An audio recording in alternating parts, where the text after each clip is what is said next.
लड़ी के ਵਿੱਚ कल भी इस जगह के उत्ते एक नाटक दलजीत सोना की निर्देश का एक बड़ा खूबसूरत नाटक लिखा गया दुख दरिया।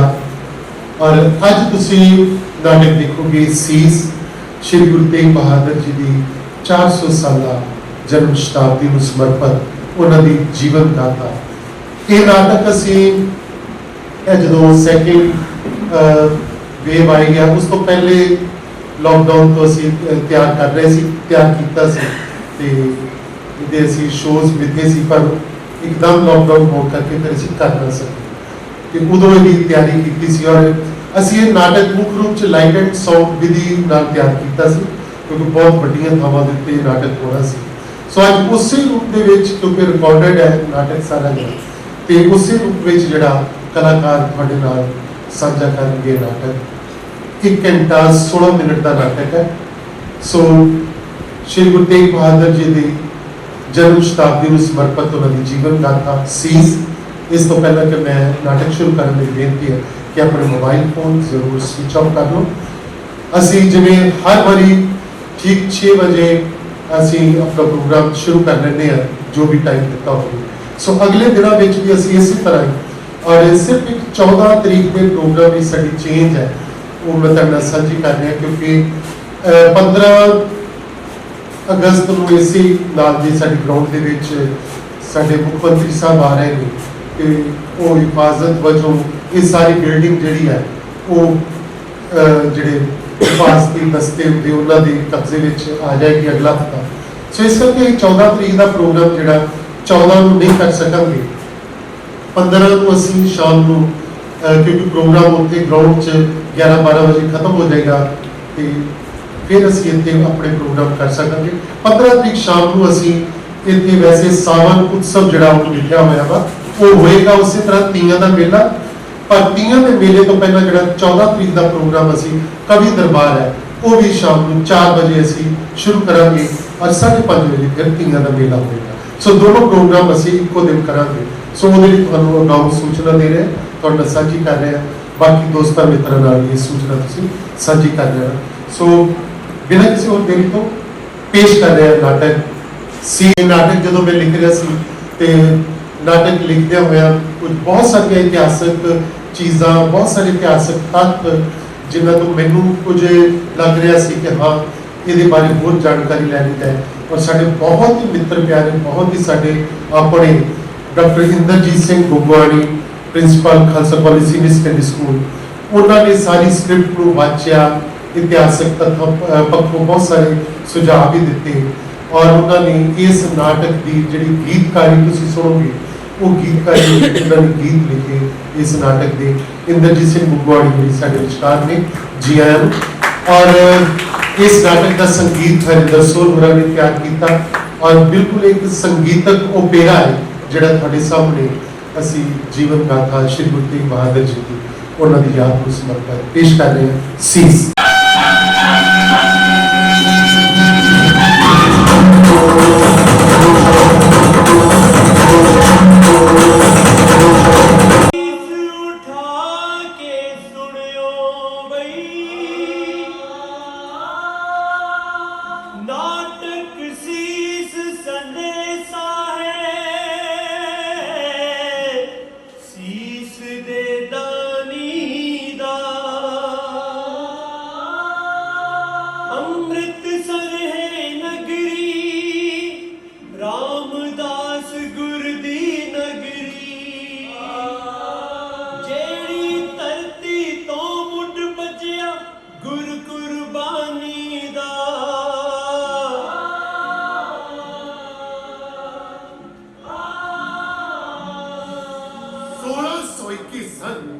महीना सी अप्रैल दा गुरु के महल होया प्रकाश उस बलिदानी दा। पिता गुरु हर गोबिंद सी आसी माता नानकी देखणाया संगता नूर मुख नूरानी दा जीने बल दे अगे बाहु बलिया हारना चलता रहूं परवा हर युग कवियां दी कहानी दा आओ देखिए शीश की शीश सिर विच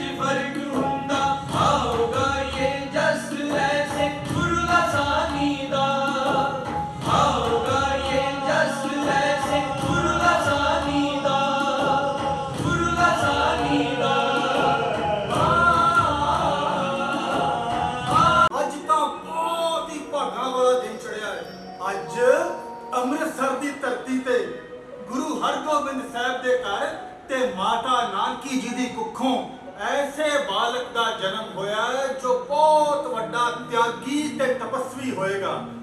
वाह वाह भाई वाह। इसे लिए जदों गुरु हरगोबिंद साहब नूं ये शुभ समाचार मिलिया ते उसे वेले ही श्री अकाल तखत साहब तो 5 सिखां समेत गुरु के महल पहुंचे ते बालक दा मस्तक देखदे ही उन्होंने ये शब्द उचारे कि बालक वड्डा हो के त्यागी तपस्वी ते सूरबीर होएगा। इसे लिए इस बालक का नाम रखा गया त्यागमल। होएगा तेरा धनी ते सूरबीर सरदार, सारा रंग ओनू आखेगा गुरु तेग बहादुर, तेग बहादुर, तेग बहादुर, तेग बहादुर। ਕੁੜੇ ਅਮਰੋ ਮੈਂ ਬੜੇ ਬੱਚਿਆਂ ਨੂੰ ਇਹਨਾਂ ਹੱਥਾਂ ਨਾਲ ਜਨਮ ਸਮੇਂ ਮਾਂ ਦੀ ਕੁੱਖ ਚੋਂ ਧਰਤੀ ਤੇ ਲਿਆਂਦਾ ਤੇ ਪਾਲਿਆ ਵੀ, ਪਰ ਬਾਲਕ ਤਿਆਗਮਲ ਵਾਹ ਬਈ ਵਾਹ। ਪਿਛਲੇ 9 ਸਾਲਾਂ ਤੋਂ ਵੇਖ ਰਹੀ ਹਾਂ, ਨਾ ਕਦੇ ਰੋਏ ਨਾ ਕਦੀ ਕਾਲੇ ਪਏ, ਘੰਟਿਆਂ ਬੱਧੀ ਸ਼ਾਂਤ ਚਿੱਤ ਸਮਾਧੀ ਲਾਈ ਰੱਖਦੇ ਨੇ। ਨੀ ਭੈਣੇ, ਗੁਰੂ ਹਰਗੋਬਿੰਦ ਸਾਹਿਬ ਨੇ ਤਾਂ ਤਿਆਗਮਲ ਜੀ ਦੀ ਪੜ੍ਹਾਈ ਲਿਖਾਈ ਵੀ ਸ਼ੁਰੂ ਕਰ ਦਿੱਤੀ ਏ। ਬੀਬੀਓ ਪਰ ਇਸ ਵੇਲੇ ਦੇਸ਼ ਦੇ ਰਾਜਨੀਤਿਕ ਹਾਲਾਤ ਬਹੁਤ ਬਦਲ ਰਹੇ ਨੇ। ਮੁਲਕ ਦੇ ਇਹੋ ਜਿਹੇ ਹਾਲਾਤਾਂ ਨੂੰ ਦੇਖਦੇ ਹੀ ਗੁਰੂ ਜੀ ਪਰਿਵਾਰ ਸਮੇਤ ਹੁਣ ਕਰਤਾਰਪੁਰ ਜਾ ਰਹੇ ਨੇ।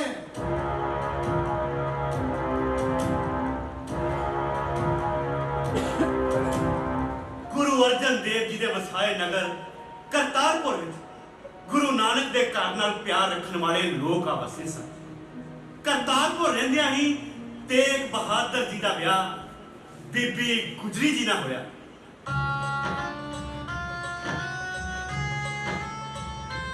ਆ ਕਰਤਾਰਪੁਰੇ ਵਿੱਚ ਸਤਿਗੁਰੂ ਖੂਬ ਰੌਣਕਾਂ ਲਾਈਆਂ, ਦੂਰੋਂ ਚੰਨ ਸੰਗਤਾਂ ਆਈਆਂ, ਦਰਸ਼ਨ ਕਰ ਹਰ ਖਾਈਆਂ। ਇਸੇ ਨਗਰ ਸੂਰਜਮਲ ਦੀ ਹੋ ਚੁੱਕੀ ਸੀ ਸ਼ਾਦੀ। ਇੱਥੇ ਸੀ ਇੱਕ ਗੁਰਮੁਖ ਹਸਤੀ, ਬੜੀ ਹੀ ਸਿੱਧੀ ਸਾਦੀ। बेटा सी किरपाल चंद गुजरी ना दी बेटी, सोच सियाणप शब्द सिदक दे गुणा विच लपेटी। 12 ਸਾਲ ਦੀ ਉਸ ਗੁਜਰੀ ਦਾ ਜੋੜਿਆ ਜੋੜ ਵਿਧਾਤਾ, ਨਾਲ ਤਿਆਗ ਮਲਦੇ ਹੋਇਆ ਉਸ ਦਾ ਪੱਕਾ ਨਾਤਾ। ਸਿੱਧਾ ਲੰਮਾ ਝੂਲ ਰਿਹਾ ਸੀ ਜਿਵੇਂ ਸਰੂ ਦਾ ਬੂਟਾ, ਹਰ ਇੱਕ ਵੇਖਣ ਵਾਲੇ ਦੀ ਸੀ ਰੂਹ ਨੂੰ ਆਉਂਦਾ ਝੂਟਾ। ਵਾਂਗ ਪਿਤਾ ਦੇ ਪੁੱਤਰ ਦੀ ਦੀਲ ਡੌਲ ਸੀ ਸੋਹਣੀ, ਲੰਮੀਆਂ ਬਾਹਾਂ ਚੌੜੀ ਛਾਤੀ, ਸੂਰਜ ਸੀ ਮਨਮੋਹਣੀ। ਦਗ ਦਗ ਕਰਦਾ ਚਿਹਰਾ ਚਮਕੇ, ਚੜਿਆ ਰੂਪ ਅਨੋਖਾ, ਜੰਜ ਚੜੀ ਤਾਂ ਨਿਖਰਿਆ ਸੀ ਰੰਗ ਹੋਰ ਵੀ ਚੋਖਾ। ਇਸ ਸਮੇਂ ਗੁਰੂ ਹਰਗੋਬਿੰਦ ਸਾਹਿਬ ਨੂੰ ਆਪਣੇ ਜੀਵਨ ਕਾਲ ਦੀ ਚੌਥੀ ਤੇ ਅੰਤਮ ਲੜਾਈ 1634 ਈਸਵੀ ਨੂੰ ਕਰਤਾਰਪੁਰ ਵਿੱਚ ਰਹਿੰਦਿਆਂ ਲੜਦੀ ਸੀ।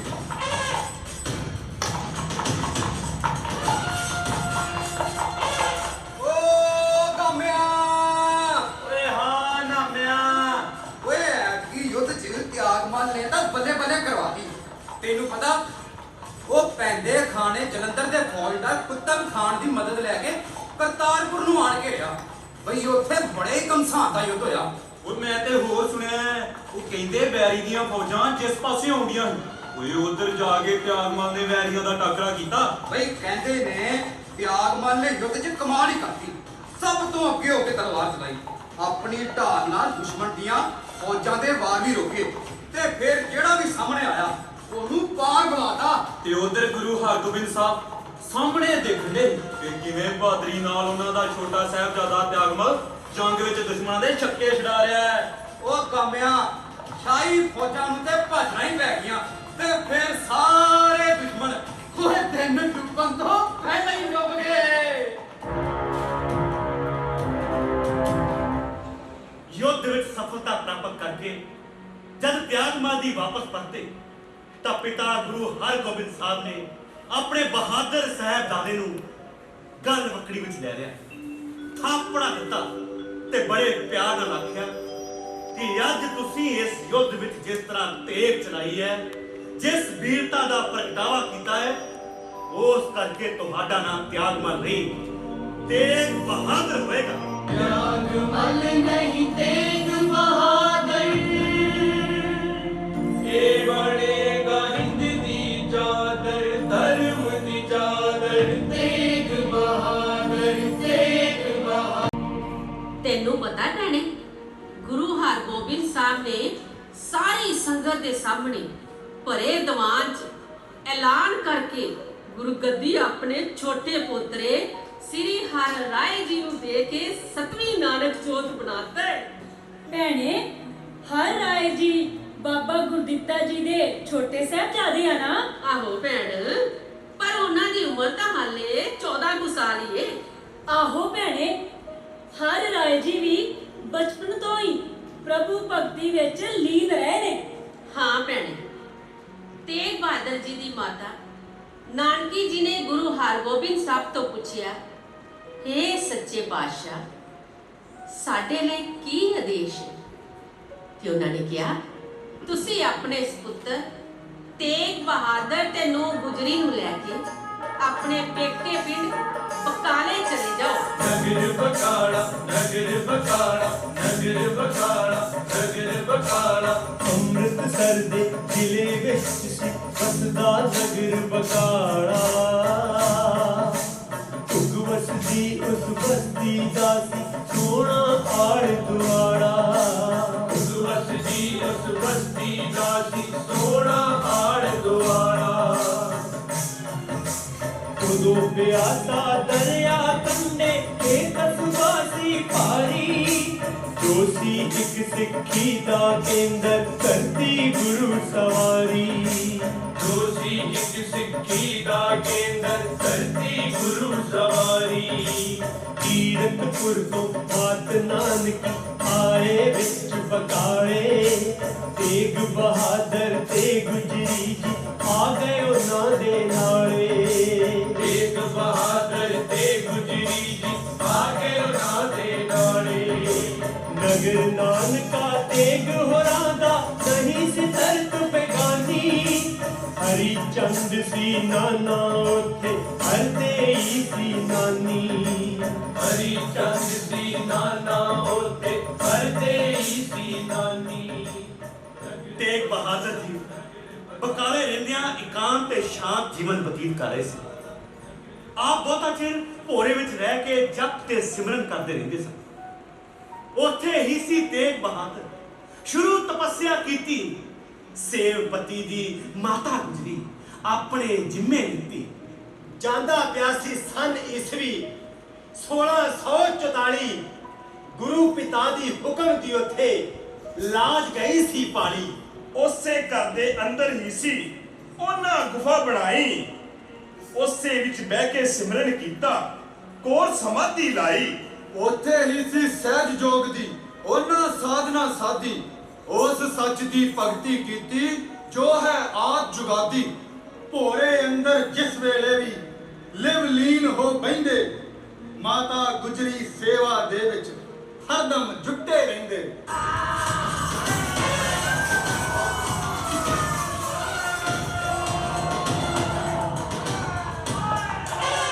ਓਏ ਨਾਮਿਆ, ਉਹ ਹਾਂ ਗਾਮਿਆ, ਓਏ ਹੁਣ ਤੇ ਸਾਰੇ ਮੁਲਕ 'ਚ ਹੀ ਆਪਣਾ ਤਪੜੀ ਮੱਚੀ ਹੂ। ਓਏ ਮੁਗਲਾਂ ਨੇ ਤਾਂ ਹਰ ਪਾਸੇ ਆਤੀ ਚੁੱਕੀ ਆ। ਮੈਂ ਤੇ ਸੁਣਿਆ ਸ਼ਾਹਜਹਾਂ ਬੜਾ ਬਿਮਾਰ ਹੋ ਗਿਆ ਈ, ਤੇ ਉਹਦਾ ਆਪਣਾ ਪੁੱਤਰ ਔਰੰਗਜ਼ੇਬ ਉਹ ਸ਼ਾਹਜਹਾਂ ਨੂੰ ਕੈਦ ਕਰਕੇ ਆਪ ਹਿੰਦੁਸਤਾਨ ਦਾ ਬਾਦਸ਼ਾਹ ਬਣ ਗਿਆ ਈ। ਲੱਖ ਲਾਂਤ ਇਹੋ ਜਿਹੇ ਪੁੱਤਰ ਦੇ। ਮੈਂ ਤੇ ਕਹਿਣਾ ਆਪਣੇ ਪਿਓ ਤੇ ਭਰਾ ਦਾ ਖੂਨੀ ਔਰੰਗਜ਼ੇਬ ਦੂਜਿਆਂ ਨੂੰ ਕੀ ਸੁੱਖ ਦਊਗਾ? ਓਏ ਤਾਈਓ ਤਾਂ ਗੁਰੂ ਹਰਿਰਾਏ ਸਾਹਿਬ ਨੇ ਆਪਣੇ ਜੋਤੀ ਜੋਤ ਸਮਾਉਣ ਦਾ ਸਮਾਂ ਨੇੜੇ ਆਉਂਦਿਆਂ ਵੇਖ ਕੇ ਆਪਣੇ 5.25 ਸਾਲ ਦੇ ਛੋਟੇ ਪੁੱਤਰ ਸ਼੍ਰੀ ਹਰਿਕ੍ਰਿਸ਼ਨ ਜੀ ਨੂੰ ਗੁਰਗੱਦੀ ਤੇ ਬਿਠਾ ਕੇ 8ਵੀਂ ਨਾਨਕ ਜੋਤ ਬਣਾ ਦਿੱਤਾ ਸੀ। ਉਹ ਗਾਮਿਆ, ਰੱਬ ਸੁੱਖ ਰੱਖੇ। ਦਿੱਲੀ ਵਿੱਚ ਲੋਕਾਂ ਦੇ ਦੁੱਖ ਦੂਰ ਕਰਦਿਆਂ ਗੁਰੂ ਹਰਕ੍ਰਿਸ਼ਨ ਸਾਹਿਬ ਨੂੰ ਬੜਾ ਤੇਜ਼ ਬੁਖਾਰ ਚੜਿਆ ਤੇ ਸੁਣਿਆ ਹੈ ਕਿ ਉਹਨਾਂ ਨੂੰ ਚੇਚਕ ਵੀ ਨਿਕਲ ਆਈ ਸੀ। ਮੈਂ ਤੇ ਹੋਰ ਸੁਣਿਆ ਉਹ ਕਹਿੰਦੇ ਸਿੱਖ ਸੰਗਤਾਂ ਡੋਲ ਗਈਆਂ ਤੇ ਗੁਰੂ ਹਰਕ੍ਰਿਸ਼ਨ ਜੀ ਨੂੰ ਬੇਨਤੀ ਕੀਤੀ ਤੇ ਕਹਿਣ ਲੱਗੇ, ਗੁਰੂ ਜੀ ਆਪ ਜੀ ਦੇ ਜੋਤੀ ਜੋਤ ਸਮਾਉਂਦਿਆਂ ਸਾਰ ਸਭ ਗੁਰੂ ਬਣ ਬਹਿਣਗੇ, ਰਾਮ ਰੌਲਾ ਜਿਹਾ ਪੈ ਜਾਣਾ ਹੈ, ਸੰਗਤਾਂ ਦੀ ਅਗਵਾਈ ਕੌਣ ਕਰੇਗਾ? ਉਹ ਮੈਨੂੰ ਪਤਾ ਆ ਕਾਮਿਆ, ਕਹਿੰਦੇ ਨੇ ਕਿ ਗੁਰੂ ਜੀ ਨੇ ਲੋਕਾਂ ਨੂੰ ਹੌਸਲਾ ਦਿੱਤਾ। ਕਹਿਣ ਲੱਗੇ ਗੁਰੂ ਨਾਨਕ ਦੇਵ ਜੀ ਦਾ ਲਾਇਆ ਗੁਰਸਿੱਖੀ ਦਾ ਬੂਟਾ ਸਦਾ ਹਰਿਆ ਭਰਿਆ ਰਹੇਗਾ। ਇਹ ਕਹਿ ਕੇ ਗੁਰੂ ਹਰਕ੍ਰਿਸ਼ਨ ਨੇ ਨਾਰੀਅਲ ਤੇ 5 ਪੈਸੇ ਮੰਗਵਾਏ। ਇਹ ਚੀਜ਼ਾਂ ਹੱਥ ਵਿੱਚ ਲੈ ਕੇ ਤੇ ਲੰਮੇ ਪਿਆਈ ਬਾਹ ਉੱਚੀ ਕਰਕੇ ਗਿਆ, ਬਾਬਾ ਵਸੇ ਬਕਾਲੇ। 8ਵੇਂ ਗੁਰੂ ਨੇ ਕਿਹਾ ਕਿ ਗੁਰੂ ਨੌਵਾਂ ਬਾਬਾ ਰੱਬ ਲੋ ਜਾ ਬਕਾਲੇ ਅੰਦਰ, ਸੁਣਦੇ ਸਾਰ ਹੀ ਠੱਗ ਕੁਝ ਹੋਏ ਇਕੱਠੇ, ਪੈ ਗਏ ਮੰਜੀਆਂ ਦਾ ਬਕਾਲੇ ਅੰਦਰ। ਕਾਰ ਗੁਰੂ ਕਰਦੇ ਬਣੇ ਬਾਈ ਪੂਰੇ, ਆਪਣੇ ਆਪ ਕੋ ਗੁਰੂ ਕਹੋ ਲਗ ਪਏ, ਆਪਣੇ ਆਪ ਕੋ ਗੁਰੂ ਕਹੋ ਲਗ ਪਏ, ਆਪਣੇ ਆਪ ਕੋ ਗੁਰੂ ਕਹੋ ਲਗ ਪਏ, ਆਪਣੇ ਆਪ ਕੋ ਗੁਰੂ ਕਹੋ ਲਗ ਪਏ। ਲੈ ਵੇਖ ਲੈ ਬੇਬੇ, ਹੁਣ ਤੇ ਬਕਾਲੇ ਵਿੱਚ ਘਰ ਘਰ ਗੁਰਗੱਦੀਆਂ ਬਣ ਗਈਆਂ ਨੇ। ਨਹੀਂ ਆਹੋ, ਐਵੇਂ ਸਾਨਾ ਵਾਂਗੂ ਗਲੀਆਂ ਕੱਚਦੇ ਫਿਰਦੇ ਆ, ਬਾਹਰ ਅੰਦਰ ਨਿਕਲਣਾ ਵੀ ਬੰਦ ਹੋਇਆ ਪਿਆ। ਨਹੀਂ ਹੁਣ ਤਾਂ ਬਕਾਲਾ ਮੰਗਤਿਆਂ ਦਾ ਪਿੰਡ ਬਣ ਗਿਆ। ਇਹਨਾਂ ਦਾ ਕੁੜੇ ਸਰਕਾਰ ਨੇ ਤੰਗ ਨਹੀਂ ਕੀਤਾ ਜਿੰਨੀ ਇਹਨਾਂ ਠੱਗਾਂ ਨੇ ਹੱਥ ਚੁੱਕੀ ਹੈ। ਠੱਗ ਠੱਗ ਠੱਗ ਠੱਗ ਠੱਗ ਠੱਗ ਠੱਗ ਠੱਗ ਠੱਗ ਠੱਗ। ਇਸ ਸੰਸਾਰ ਦਾ ਸਿਰਾ ਨਾ ਕੋਈ, ਨਾ ਹੀ ਕੋਈ ਆਰ ਪਾਰ ਹੈ। ਮਿੱਤਰ ਦੇ ਵਿੱਚ ਠੱਗ ਹੈ ਛੁਪਿਆ, ਠੱਗ ਦੇ ਅੰਦਰ ਵਸਦਾ ਯਾਰ ਹੈ। ਠੱਗ ਠੱਗ ਠੱਗ ਠੱਗ ਨਾ ਠੱਗ ਮੁੱਕੇ ਨਾ ਹੀ ਠੱਗੀਆਂ, ਠੱਗ ਦਾ ਠੱਗਣਾ ਕਾਰੋਬਾਰ ਹੈ। ਠੱਗ ਠੱਗ ਠੱਗ ਠੱਗ ਠੱਗ। ਇੱਕ ਠੱਗ ਲੁੱਟੇ ਹੱਟੀ ਪੱਟੀ, ਇੱਕ ਠੱਗ ਕਰਦਾ ਮਿੱਤਰ ਮਾਰ ਹੈ। ਠੱਗ ਠੱਗ ਠੱਗ ਠੱਗ ਠੱਗ। ਇੱਕ ਠੱਗ ਹੈਂਕੜ ਦੇ ਵਿੱਚ ਲੁੱਟਦਾ, ਇੱਕ ਠੱਗ ਕਰਦਾ ਨਮਸਕਾਰ ਹੈ। ਠੱਗ ਠੱਗ ਠੱਗ ਠੱਗ ਠੱਗ। ਇੱਕ ਠੱਗ ਬਗਲ ਸਮਾਧੀ ਲਾਵੇ, ਡੱਡੀਆਂ ਖਾਂਦਾ ਬੇਸ਼ੁਮਾਰ ਹੈ। ਠੱਗ ਠੱਗ ਠੱਗ ਠੱਗ ਠੱਗ। ਪਰ ਜਦ ਧਰਮੀ ਚੋਲੇ ਪਾ ਕੇ ਠੱਗੀਆਂ ਮਾਰਦਾ ਠੱਗ ਮਾਰ ਹੈ। ਠੱਗ ਠੱਗ ਠੱਗ ਠੱਗ ਠੱਗ। ਤਾਂ ਫਿਰ ਦੁਨੀਆ ਹੈ ਕੁਰਲਾਉਂਦੀ,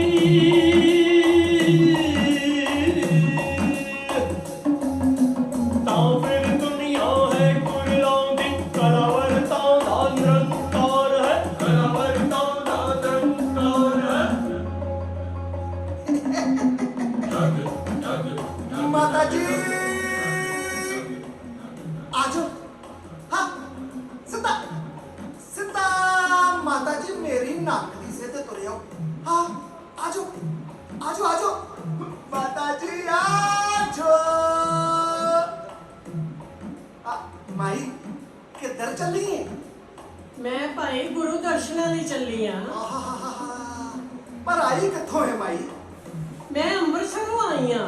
ਅੱਛਾ ਓਹ ਮਾਈ ਤੂੰ ਨਾ ਤੋਂ ਕੀ ਲੈਣਾ? ਆਜਾ ਆਜਾ ਤੈਨੂੰ ਮੈਂ ਅਸਲੀ ਗੁਰੂ ਨਾਲ ਮਿਲਾਂ।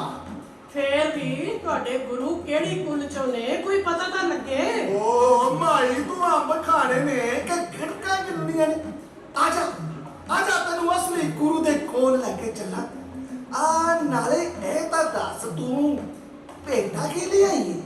ਵੇ ਭਰਾਵਾ, ਅਸੀਂ ਗਰੀਬਾਂ ਨੇ ਕੀ ਭੇਟਾ ਲਿਆਉਣੀ ਹੈ? ਨਾ ਫੇਰ ਵੀ ਆ ਇੱਕ ਜੋੜਾ ਕੱਪੜਾ, ਕੁੱਚਾ ਘਿਓ ਤੇ ਚਾਂਦੀ ਤੇ ਨਾਲ 2 ਰੁਪਈਏ ਬਸ। ਆਹਾ ਤਾਂ ਤੇ ਤੂੰ ਫਿਰ ਪੱਕੀ ਸ਼ਰਧਾਲੂ ਏ। ਨਾ ਵੀਰਾ, ਐਵੇਂ ਮਾੜੇ ਜੇ ਸੇਵਕ ਆ। ਮੈਂ ਤਾਂ ਪਹਿਲੀ ਵਾਰ ਬਕਾਲੇ ਆਈ ਆ, ਪਰ ਇੱਥੇ ਤਾਂ ਹਰ ਪਾਸੇ ਗੁਰੂ ਹੀ ਗੁਰੂ ਨੇ। ਤਾਈਓ ਤੈਨੂੰ ਟਪਲਾ ਲੱਗ ਰਿਹਾ। ਤੇਰੀ ਸ਼ਰਧਾ ਤਾਂ ਅਟਲ ਹੈ ਬੀਬੀ, ਪਰ ਤੂੰ ਕੁਰਾਈ ਨਾ ਪੈ। ਆ ਆ ਆ ਤੈਨੂੰ ਸਿੱਧੇ ਰਾਹ ਪਾ। ਪਰ ਚਿੰਤਾ ਨਾ ਕਰ ਬੀਬੀ, ਆ ਜਾ ਮੇਰੇ ਨਾਲ। ਗੱਠੜੀ ਭਾਵੇਂ ਤੂੰ ਮੈਨੂੰ ਫੜਾ ਦੇ। ਆ ਜਾ ਇੱਧਰ ਮਾਈ, ਇੱਧਰ ਇੱਧਰ ਆ ਜਾ ਮਾਈ। ਕਿੱਧਰ ਚੱਲੀ ਏ? ਭਰਾਵਾ, ਗੁਰੂ ਦਰਸ਼ਨਾਂ ਲਈ ਆਈ ਆ ਤੇ ਉੱਧਰ ਹੀ ਚੱਲੀ ਆ। ਗੁਰੂ ਦਰਸ਼ਨਾਂ ਲਈ ਆਈ ਏ? ਹਾਂ। ਉਹ ਤੂੰ ਤਾਂ ਰਾਹ ਹੀ ਭੁੱਲ ਗਈ ਏ ਮਾਈ। ਆ ਜਾ, ਆ ਰਾਹ ਨਹੀਂ ਜਾਂਦਾ। ਅਸਲੀ ਗੁਰੂ ਵੱਲ ਆ ਜਾਂਦਾ ਹੀ ਆ ਜਾ ਮੇਰੇ ਨਾਲ। ਨਹੀਂ ਨਹੀਂ ਮਾਈ, ਮੈਂ ਦੱਸਦਾ ਅਸਲੀ ਗੁਰੂ ਦਾ ਡੇਰਾ। ਮਾਈ ਭੇਟਾ ਕੀ ਲੈ ਕੇ ਆਈ ਹੈ? ਤੇ ਵੀਰਾ ਅਸੀਂ ਗਰੀਬਾਂ ਨੇ ਕੀ ਭੇਟਾ ਲਿਆਉਣੀ ਏ? ਮਾਈਆਂ ਖੋਕੇ ਮੱਥੇ ਨਹੀਂ ਟੇਕਿਆ ਕਰਦੀਆਂ। ਨਾ ਭਾਈ, ਮੇਰੇ ਗੁਰੂ ਭੇਟਾ ਦੇ ਭੁੱਖੇ ਨਹੀਂ, ਸ਼ਰਧਾ ਤੇ ਸਤਿਕਾਰ ਦੇ ਭੁੱਖੇ ਨੇ। ਜੇ ਤੇਰੇ ਗੁਰੂ ਭੇਟਾ ਨਹੀਂ ਲੈਂਦੇ ਤਾਂ ਇਹ ਗੱਠੜੀ ਕਾਦੀ? ਫਿਰ ਇਹ ਗੱਠੜੀ ਮੈਨੂੰ ਦੇ ਦੇ, ਮੇਰੇ ਗੁਰੂ ਲਈ। ਤੇਰੇ ਗੁਰੂ ਨੂੰ ਤਾਂ ਲੋੜ ਨਹੀਂ ਇਹਦੀ। ਲੈ ਮੈਨੂੰ ਫੜਾ। ਨਾ ਨਾ ਨਾ ਨਾ, ਜਿਸ ਲਈ ਲਿਆਈ ਆ ਉਹਨੂੰ ਆਪ ਹੀ ਭੇਟਾ ਕਰਾਂਗੇ। ਹੈ ਬੜੀ ਅਜੀਬ ਗੱਲ। ਨਾਲੇ ਕਹਿੰਦੀ ਕੁਝ ਨਹੀਂ ਲਿਆਂਦਾ ਤੇ ਨਾਲੇ ਆ ਤੇ ਆਪਣਾ ਮੈਨੂੰ ਬਣਾ ਕੇ ਚੜੀ। ਮੈਨੂੰ ਫੜਾ ਦੇ। ਵੇ ਗੱਠੜੀ ਕਿਉਂ ਖੋਈ ਜਾਂਦੇ ਹੋ?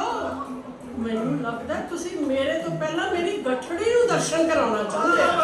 ਮਾਈ ਗੱਠੜੀ ਮੈਨੂੰ ਫੜਾ। ਨਹੀਂ ਮਾਈ ਗੱਠੜੀ ਮੈਨੂੰ ਫੜਾ। ਨਹੀਂ ਮਾਈ ਮੈਨੂੰ ਫੜਾ। ਮਾਈ ਗੱਠੜੀ ਮੈਨੂੰ ਫੜਾ। ਮੈਨੂੰ ਫੜਾ। ਨਹੀਂ ਮੈਨੂੰ ਫੜਾ। ਮੈਨੂੰ ਫੜਾ। ਵੇ ਮਰੋ ਜਾ ਕੇ ਪਰਾਂ। ਸਭ ਸਮਝ ਗਈ ਆ ਮੈਂ। ਤੁਸੀਂ ਭੋਲੇ ਭਾਲੇ ਲੋਕਾਂ ਨੂੰ ਪਰਾਏ ਪਾ ਰਹੇ ਹੋ ਤੇ ਕਿਉਂ ਲੋਕਾਂ ਦੀਆਂ ਭੇਟਾਂ ਰਾਹ ਵਿੱਚ ਲੁੱਟੀ ਜਾਂਦੇ ਹੋ? ਓ ਮਾਈ, ਅਸੀਂ ਨਹੀਂ ਲੁੱਟਦੇ, ਆ ਲੁੱਟਦੇ ਨੇ। ਨਹੀਂ ਮਾਈ, ਅਸੀਂ ਨਹੀਂ ਲੁੱਟਦੇ, ਆ ਲੁੱਟਦੇ ਆ। ਚੁੱਪ ਕਰੋ, ਜਬ ਆਪਣਾ ਕੰਮ ਕਰੋ। ਠੱਗ ਕਿਸੇ ਥਾਂ ਦੇ। ਓ ਮਾਈ, ਤੂੰ ਤੇ ਰੁੱਸ ਗਈ ਏ। ਮਾਈ ਤੂੰ ਤੇ ਗੁੱਸੇ ਹੋ ਗਈ ਏ। ਮਰੋ ਪਰਾਂ ਜਾ ਕੇ, ਮੈਂ ਆਪੇ ਲੱਭ ਲਾਂਗੀ ਸੱਚਾ ਗੁਰੂ। ਓ ਮਾਈ ਤੂੰ ਮੇਰੇ ਨਾਲ ਚੱਲ। ਆ ਤੈਨੂੰ ਮੈਂ ਸੱਚੇ ਗੁਰੂ ਦੇ ਦਰਸ਼ਨ ਕਰਵਾਵਾਂ ਤੇ ਤੇਰਾ ਬੇੜਾ ਪਾਰ ਲਗਾਵਾਂ। ਮਾਤਾ ਜੀ ਆ ਗਏ। ਜਾਂਦੇ ਹੋ ਲਾਵਾ ਮੈਂ ਜੁੱਤੀ। ਤੈਨੂੰ ਕਰਾਉਣਾ ਸੱਚੇ ਗੁਰੂ ਦਾ। ਮਾਤਾ ਮੇਰੇ ਵੱਲ ਜਾ। ਮੂੰਹ ਪਰ ਕਰ ਦਿੰਦਾ ਜਾ। ਆ ਮੇਰਾ ਲਾ। ਆ ਜਾ ਮਾਤਾ, ਆ ਜਾ। ਦਫਾ ਹੋ ਜਾ ਕੇ ਕਿਤੇ। ਹੈ ਜੁੱਤੀ ਖਾਓਗੇ ਤੁਸੀਂ ਮੇਰੇ ਕੋਲੋਂ। ਦਫਾ ਹੋ ਜਾ ਇੱਥੋਂ। ਮੈਂ ਤੇ ਕਹਿਣਾ ਮਾਤਾ, ਆ ਜਾ। ਇਹਨਾਂ ਵੱਲ ਨਹੀਂ, ਸਾਡੇ ਵੱਲ ਆ ਜਾ।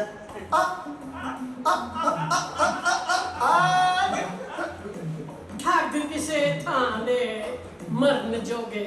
ਦਫਾ ਹੋ ਜਾ ਇੱਥੋਂ।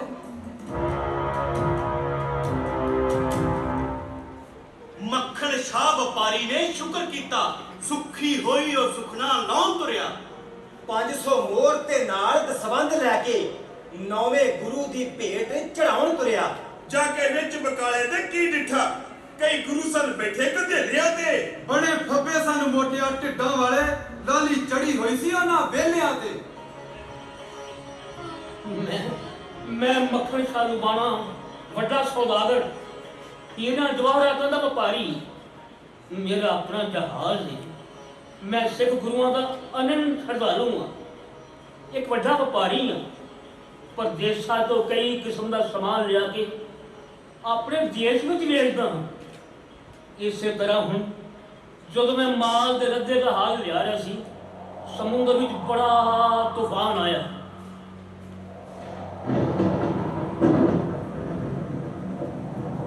बड़ा तूफान आया, मेरे जहाज तक को डोले खान लग गए। जहाज़ां दे डुੱਬਣ ਦਾ ਖਤਰਾ ਸੀ। मैं तो हज़ारां ਦਾ ਮਾਲ ਲੱਗਾ ਸੀ ਕਿ ਤੂਫਾਨ ਵੱਧਦਾ ਹੀ ਜਾ ਰਿਹਾ ਸੀ। ਬਚਣ ਦੀ ਕੋਈ ਉਮੀਦ ਨਹੀਂ ਸੀ ਦਿਖਾਈ ਦਿੰਦੀ।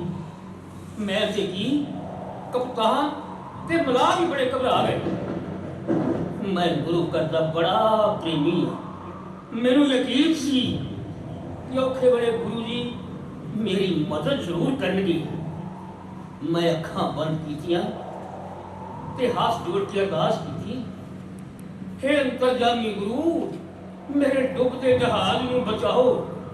मैं तुहाडे चरनां विच दसवंध भेंट करांगा।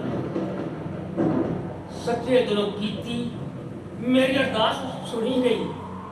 तूफान ठल गया, मेरे सारे जहाज बच गए। सारा माल सही सलामत टिकाने पहुंच गया।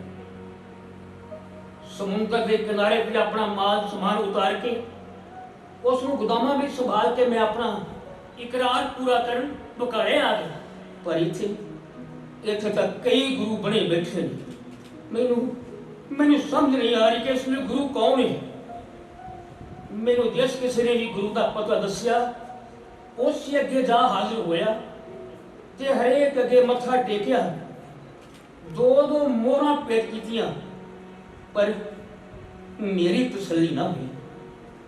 ਮੈਨੂੰ ਯਕੀਨ ਸੀ ਕਿ ਅੰਤਰਜਾਮੀ ਗੁਰੂ ਜਿਨ੍ਹਾਂ ਨੇ ਡੁੱਬਦੇ ਜਹਾਜ਼ ਬਚਾਏ ਨੇ ਮੇਰੇ ਦਿਲ ਦੀ ਜ਼ਰੂਰ ਬੁੱਝ ਲੈਣਗੇ ਤੇ ਆਖਿਰ ਸੱਚ ਝੂਠ ਦਾ ਨਿਤਾਰਾ ਹੋਣਾ ਹੀ ਸੀ। ਕਿਸੇ ਨੇ ਮੈਨੂੰ ਦੱਸਿਆ ਭੋਰੇ ਵਿੱਚ ਇੱਕ ਮਹਾਪੁਰਸ਼ ਬਾਬਾ ਤੇਗਾ ਜੀ ਵੀ ਨੇ, ਸਾਰਾ ਦਿਨ ਰੱਬ ਦੀ ਭਜਨ ਬੰਦਗੀ ਕਰਦੇ ਰਹਿੰਦੇ ਨੇ। ਮੈਂ ਉਹਨਾਂ ਦੇ ਚਰਨਾਂ ਵਿੱਚ ਪਹੁੰਚ ਗਿਆ, ਦੋ ਮੋਹਰਾਂ ਅੱਗੇ ਰੱਖ ਕੇ ਮੱਥਾ ਟੇਕਿਆ। ਗੁਰੂ ਜੀ ਨੇ ਆਪਣੇ ਨੈਣ ਖੋਲੇ ਤੇ ਕਹਿਣ ਲੱਗੇ, ਉਹ ਪਖੜ ਸ਼ਾਹ, ਆਪਨੇ ਤੇ 500 ਮੋਹਰਾਂ ਦਾ ਇਕਰਾਰ ਕੀਤਾ ਸੀ, ਮੈਂ 500 ਮੋਹਰਾਂ ਪੇਟ ਕੀਤੀਆਂ ਤੇ ਗਦ ਹੋ ਗਿਆ। ਗੁਰੂ ਲਾ ਦੋ, ਗੁਰੂ ਲਾ ਦੋ ਰੇ, ਗੁਰੂ ਲਾ ਦੋ ਰੇ, ਗੁਰੂ ਲਾ ਦੋ ਰੇ, ਗੁਰੂ ਲਾ ਦੋ ਰੇ, ਗੁਰੂ ਲਾ ਦੋ ਰੇ। ਲੋਕੋ, ਅਸਲੀ ਗੁਰੂ ਲੱਭ ਗਿਆ ਏ, ਅਸਲੀ ਤੇ ਨਕਲੀ ਗੁਰੂ ਦੀ ਪਛਾਣ ਹੋ ਗਈ ਏ। ਵੇਖੋ ਬਾਕੀ ਦੇ ਪਖੰਡੀ ਗੁਰੂ ਆਪਣੇ ਬੋਰੀਆਂ ਬਿਸਰੇ ਚੁੱਕੇ ਦੌੜ ਰਹੇ ਨੇ। ਓਏ ਭੋਲੇ ਲੋਕੋ, ਸੱਚਾ ਗੁਰੂ ਤਾਂ ਇੱਥੇ ਹੈ। ਗੁਰੂ ਨਾਨਕ ਦੀ ਗੱਦੀ ਦਾ ਅਸਲੀ ਵਾਰਸ ਇੱਥੇ ਹੈ। ਓਏ ਭੋਲੇ ਲੋਕੋ, ਇਹ ਤਾਂ ਸਭ ਠੱਗਾਂ ਦੀਆਂ ਦੁਕਾਨਾਂ ਨੇ, ਠੱਗਾਂ ਦੀਆਂ। ਉਹ ਬਟੋਏ ਨਾ ਕਰੋ, ਪਰ ਸੱਚਾ ਗੁਰੂ ਲੱਭ ਪਿਆ ਹੈ, ਸੱਚਾ ਗੁਰੂ ਲੱਭ ਪਿਆ ਹੈ। ਗੁਰੂ ਲਾ ਦੋ ਰੇ, ਗੁਰੂ ਲਾ ਦੋ ਰੇ, ਗੁਰੂ ਲਾ ਦੋ ਰੇ, ਗੁਰੂ ਲਾ ਦੋ ਰੇ, ਗੁਰੂ ਲਾ ਦੋ ਰੇ, ਗੁਰੂ ਲਾ ਦੋ ਰੇ, ਗੁਰੂ ਲਾ ਦੋ ਰੇ, ਗੁਰੂ ਲਾ ਦੋ ਰੇ, ਗੁਰੂ ਲਾ ਦੋ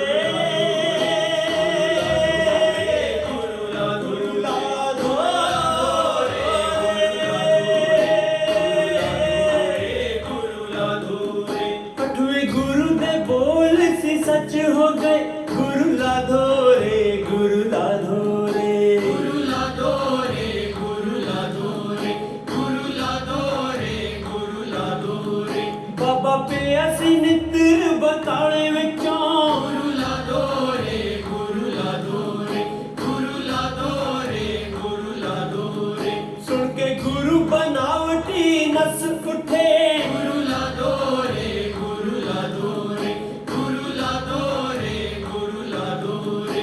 चढ़िया तेग बहादुर सिवान सूरज गुरु ला दो रे, गुरु ला दो रे, गुरु ला दो रे, गुरु ला दो रे। नौवीं जोत गुरु नानक दी हुई प्रगट गुरु ला दो रे, गुरु ला दो रे, गुरु ला दो रे, गुरु ला दो रे, गुरु ला दो रे। ਸ਼ੁਕਰ ਹੈ ਭੈਣੇ, ਸ਼ੁਕਰ ਹੈ ਤੁਹਾਨੂੰ ਆਪਣੇ ਗੁਰੂ ਮਿਲ ਗਏ ਨੇ। ਨੌਵੇਂ ਨਾਨਕ ਗੁਰੂ ਤੇਗ ਬਹਾਦਰ ਜੀ ਬਕਾਲਾ ਹੁਣ ਬਾਬਾ ਬਕਾਲਾ ਬਣ ਗਿਆ ਏ। ਸਵੇਰੇ ਸ਼ਾਮ ਕੀਰਤਨ ਹੋਣ ਲੱਗ ਪਿਆ ਏ। ਨੀ ਭੈਣੇ, ਮੈਂ ਤੇ ਸੁਣਿਆ ਏ ਸਵੇਰੇ ਗੁਰੂ ਜੀ ਯਾਤਰਾ ਤੇ ਜਾ ਰਹੇ ਨੇ। ਪਹਿਲਾਂ ਅੰਮ੍ਰਿਤਸਰ ਜਾਣਗੇ ਤੇ ਫਿਰ ਗੋਇੰਦਵਾਲ ਜਾਣਗੇ ਤੇ ਉਹਦੇ ਤੋਂ ਬਾਅਦ ਕੀਰਤਪੁਰ ਵੀ ਜਾਣਗੇ। ਨਹੀਂ ਆਹੋ ਭੈਣ, ਮਾਤਾ ਨਾਨਕੀ ਜੀ ਨੂੰ ਬੜਾ ਹੀ ਚਾਅ ਏ। ਮੈਂ ਵੀ ਸੰਗਤ ਦੇ ਨਾਲ ਜਾ ਰਹੀ ਹਾਂ, ਹੁਣੇ ਤੁਸੀਂ ਵੀ ਚੱਲੋ। ਆਹੋ ਬੇਬੇ, ਅਸੀਂ ਵੀ ਤਿਆਰ ਹੁੰਦੀਆਂ ਵਾਂ। ਚਲੋ ਚਲੋ ਚਲੋ, ਸਾਰੀ ਯਾਤਰਾ ਤੇ ਚੱਲਦੇ ਆਂ। ਚਲੋ। ਅੰਮ੍ਰਿਤਸਰ ਦੇ ਦਰਸ਼ਨ ਦੀ ਫਿਰ ਕੀਤੀ ਗੁਰਾਂ ਤਿਆਰੀ, ਗੁਰਧਾਮਾਂ ਦੀ ਕਰਨ ਯਾਤਰਾ ਤੁਰ ਪਏ ਪਰ ਉਪਕਾਰੀ, ਗੁਰਧਾਮਾਂ ਦੀ ਕਰਨ ਯਾਤਰਾ ਤੁਰ ਪਏ ਪਰ ਉਪਕਾਰੀ। ਅੰਮ੍ਰਿਤਸਰ ਵੱਲ ਕੀਤੀ ਫੇਰ ਤਿਆਰੀ। ਮੈਂ ਬੱਲੇ ਪਿੰਡ ਦੀ ਮਾਈ ਆ, ਮਾਈ ਹਰੀਆ, ਗੁਰੂ ਸਾਹਿਬ ਦੀ ਸ਼ਰਧਾਵਾਨ ਆ। ਮੈਨੂੰ ਜਦੋਂ ਪਤਾ ਲੱਗਾ ਕਿ ਪੁਜਾਰੀਆਂ ਨੇ ਗੁਰੂ ਘਰ ਨੂੰ ਜਿੰਦਰੇ ਮਾਰ ਦਿੱਤੇ ਨੇ ਤੇ ਗੁਰੂ ਤੇਗ ਬਹਾਦਰ ਜੀ ਨੂੰ ਅੰਦਰ ਹੀ ਨਹੀਂ ਜਾਣ ਦਿੱਤਾ, ਤੇ ਮੈਂ ਤਾਂ ਫਿਰ ਗੁਰੂ ਸਾਹਿਬ ਅੱਗੇ ਅਰਦਾਸ ਕੀਤੀ ਕਿ ਮਹਾਰਾਜ ਚਲੋ ਮੇਰੇ ਪਿੰਡ ਬੱਲੇ ਚਰਨ ਪਾਓ। ਗੁਰੂ ਤਾਂ ਸੰਗਤਾਂ ਦੇ ਪਿਆਰ ਦੇ ਭੁੱਖੇ ਨੇ।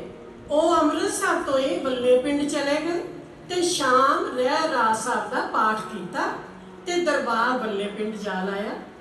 ਜਦੋਂ ਅੰਮ੍ਰਿਤਸਰ ਦੀਆਂ ਬੀਬੀਆਂ ਨੂੰ ਪਤਾ ਲੱਗਾ ਕਿ ਗੁਰੂ ਸਾਹਿਬ ਨੇ ਪੁਜਾਰੀਆਂ ਨੇ ਦਰਬਾਰ ਸਾਹਿਬ ਦੇ ਦਰਵਾਜ਼ੇ ਹੀ ਬੰਦ ਕਰ ਦਿੱਤੇ ਨੇ, ਉਹ ਅੰਮ੍ਰਿਤਸਰ ਤੋਂ ਹੀ ਚਲੇ ਗਏ ਨੇ, ਤਾਂ ਉਹ ਬੀਬੀਆਂ ਘਰੋਂ ਨਿਕਲ ਆਈਆਂ ਤੇ ਆਪਣੀ ਸ਼ਰਧਾ ਨਾਲ ਜੋ ਕੁਝ ਵੀ ਸੜਿਆ ਬਣਿਆ ਸਿਰ ਉੱਪਰ ਚੁੱਕ ਕੇ ਬੱਲੇ ਪਿੰਡ ਵੱਲ ਤੁਰ ਪਈਆਂ।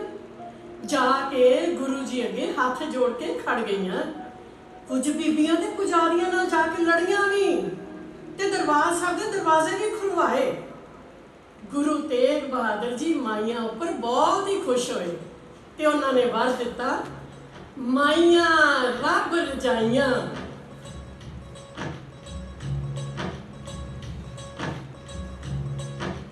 ਉਸ ਤੋਂ ਪਿੱਛੋਂ ਕੀਰਤਪੁਰ ਦੀ ਕੀਤੀ ਗੁਰਾਂ ਤਿਆਰੀ, ਊਠਾਂ ਘੋੜਿਆਂ ਰੱਥਾਂ ਦਾ ਸੀ ਕਾਫਲਾ ਤੁਰਿਆ ਭਾਰੀ। ਆਖਰ ਸਤਿਗੁਰ ਤੇਗ ਬਹਾਦਰ ਕੀਰਤਪੁਰ ਜਾ ਪੁੱਜੇ, ਗੁਰਮਤਿ ਦੇ ਪ੍ਰਚਾਰ ਵਿੱਚ ਉਹ ਦਿਨੇ ਰਾਤ ਸੀ ਰੁੱਝੇ। ਉੱਥੇ ਸੰਗਤਾਂ ਰੌਣਕ ਲਾਈ, ਬੜੀ ਬੜੀ ਵਡਿਆਈ, ਸੂਰਜ ਮਲ ਤੇ ਗੁਰ ਭਾਈ ਨੂੰ ਪਰ ਸੋਭਾ ਨਾਏ ਭਾਈ। ਅੰਤ ਫੈਸਲਾ ਕੀਤਾ ਸਤਿਗੁਰਾਂ, ਇਸ ਥਾਂ ਨੂੰ ਛੱਡ ਜਾਣਾ। ਪ੍ਰੇਮ ਸ਼ਾਂਤਮਈ ਵਾਲੀ ਥਾਂ ਤੇ ਕਰਨਾ ਅਸਾਂ ਟਿਕਾਣਾ। ਗੁਰੂ ਸਾਹਿਬ ਨੇ ਨਾਲ ਸੰਗਤਾਂ ਫੇਰ ਮਸ਼ਵਰਾ ਕੀਤਾ, ਮਾਖੋਵਾਲ ਜ਼ਮੀਨ ਦਾ ਟੁਕੜਾ ਮੁੱਲ ਉਹਨਾਂ ਲੈ ਲਿੱਤਾ। ਓ ਨਾਮਿਆ, ਓਏ ਹਾਂ ਗਮਿਆ, ਓਏ ਤੈਨੂੰ ਪਤਾ ਹੈ? ਓ ਤੈਨੂੰ ਕਿੱਥੋਂ ਪਤਾ ਨਾ, ਮੈਂ ਦਾਦਾ ਹਾਂ। ਕੈਲੂਰ ਦਾ ਰਾਜਾ ਸਵਰਗਵਾਸ ਹੋ ਗਿਆ ਈ ਤੇ ਉਸ ਦੀ ਰਾਣੀ ਨੇ ਕਿਰਿਆ ਉਪਰਾਉਣ ਲਈ ਗੁਰੂ ਜੀ ਨੂੰ ਕਿਹਾ ਈ। ਉਹ ਭਾਈ ਸਾਹਿਬ, ਮੈਨੂੰ ਤੇ ਇਹ ਵੀ ਪਤਾ ਕਿ ਗੁਰੂ ਤੇਗ ਬਹਾਦਰ ਦੇ ਪਿਤਾ ਗੁਰੂ ਹਰਗੋਬਿੰਦ ਸਾਹਿਬ ਨੇ ਹੀ ਕਹਿਲੂਰ ਦੇ ਰਾਜੇ ਦੇ ਪਿਤਾ ਨੂੰ ਗਵਾਲੀਅਰ ਦੀ ਕੈਦ ਤੋਂ ਛੁਡਵਾ ਕੇ ਲਿਆਉਂਦਾ ਸੀ।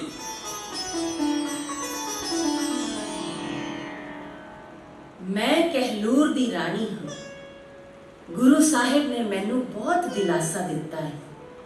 ਮਾਤਾ ਨਾਨਕੀ ਜੀ ਨੇ ਵੀ ਮੈਨੂੰ ਆਪਣੇ ਗਲ ਨਾਲ ਲਾ ਕੇ ਮੇਰਾ ਦੁੱਖ ਮਾਵਾਂ ਵਾਂਗ ਵੰਡਾਇਆ। ਗੁਜਰੀ ਜੀ ਨੇ ਵੀ ਸਖੀਆਂ ਭੈਣਾਂ ਵਾਂਗ ਮੈਨੂੰ ਹੌਸਲਾ ਦਿੱਤਾ ਹੈ।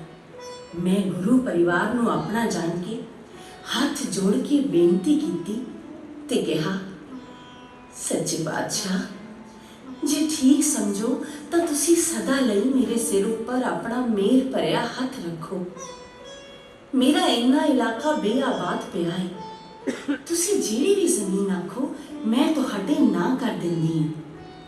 ਇਹ ਮੇਰੀ ਤੁੱਛ ਜਿਹੀ ਭੇਟ ਸਮਝੋ। ਸਤਿਗੁਰੂ, ਤੁਹਾਡੇ ਚਰਨਾਂ ਦੇ ਆਸਰੇ ਮੇਰੇ ਦਿਨ ਪੂਰੇ ਹੋ ਜਾਣਗੇ ਤੇ ਮੇਰਾ ਪੁੱਤਰ ਵੀ ਉਦੋਂ ਤੱਕ ਜਵਾਨ ਹੋ ਜਾਏਗਾ। ਪਰ ਗੁਰੂ ਜੀ ਕਹਿਣ ਲੱਗੇ, ਨਹੀਂ ਬੀਬੀ ਰਾਣੀ ਸਾਹਿਬਾਂ, ਅਸੀਂ ਇਹ ਜ਼ਮੀਨ ਦਾਨ ਵਿੱਚ ਤਾਂ ਕਿਸੇ ਵੀ ਕੀਮਤ ਉੱਪਰ ਨਹੀਂ ਲੈਣੀ। ਤੇ ਫਿਰ ਮੈਂ ਗੁਰੂ ਸਾਹਿਬ ਦੇ ਨਾਂ ਪਟਾ ਕਰ ਮੀਰਪੁਰ, ਸਹੋਟਾ ਤੇ ਲੋਧੀਪੁਰ ਦੇ ਨਾਲ ਦੀ ਜ਼ਮੀਨ 2200 ਰੁਪਏ ਵਿੱਚ ਮੁੱਲ ਦੇ ਦਿੱਤੀ। ਗੁਰੂ ਸਾਹਿਬ ਨੇ ਉਸ ਦਾ ਨਾਂ ਚੱਕ ਨਾਨਕੀ ਰੱਖਿਆ।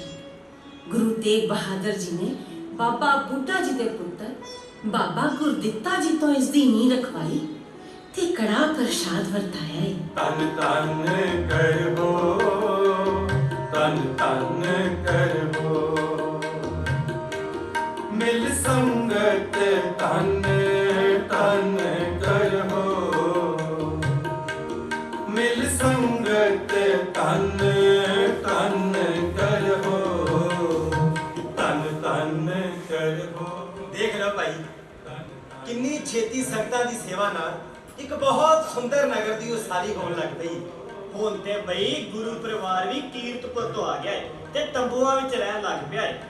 ਲੰਗਰ ਵੀ ਵਰਤਦਾ ਹੈ, ਸੰਗਤ ਨਾਮ ਜਪਦੀ ਤੇ ਸੇਵਾ ਕਰਦੀ ਹੈ। ਸਵੇਰੇ ਸ਼ਾਮ ਕੀਰਤਨ ਹੁੰਦਾ ਹੈ। ਪਾਣੀ ਦੀਆਂ ਸਹੂਲਤਾਂ ਲਈ ਬੌਲੀ ਤਾਂ ਪਹਿਲਾਂ ਹੀ ਬਣਵਾ ਦਿੱਤੀ ਹੈ ਤੇ ਖੂਹ ਵੀ ਲਵਾ ਦਿੱਤੇ ਨੇ। ਬਾਹਰੋਂ ਆਏ ਵਪਾਰੀਆਂ ਲਈ ਘਰ ਤੇ ਦੁਕਾਨਾਂ ਦੀ ਉਸਾਰੀ ਵੀ ਕਰ ਦਿੱਤੀ ਏ ਤੇ ਕਿਸਾਨਾਂ ਨੂੰ ਵਾਹੁਣ ਲਈ ਮੁਫਤ ਭੋਏ ਵੀ ਦਿੱਤੀ ਏ।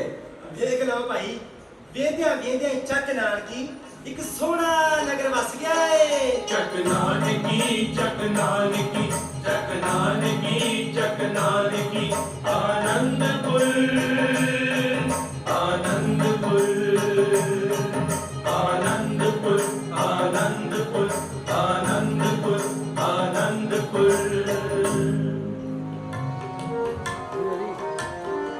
नानक गुरु दे घर दी मर्यादा अनुसार गुरमत दा आनंदपुर होण लगा परचा।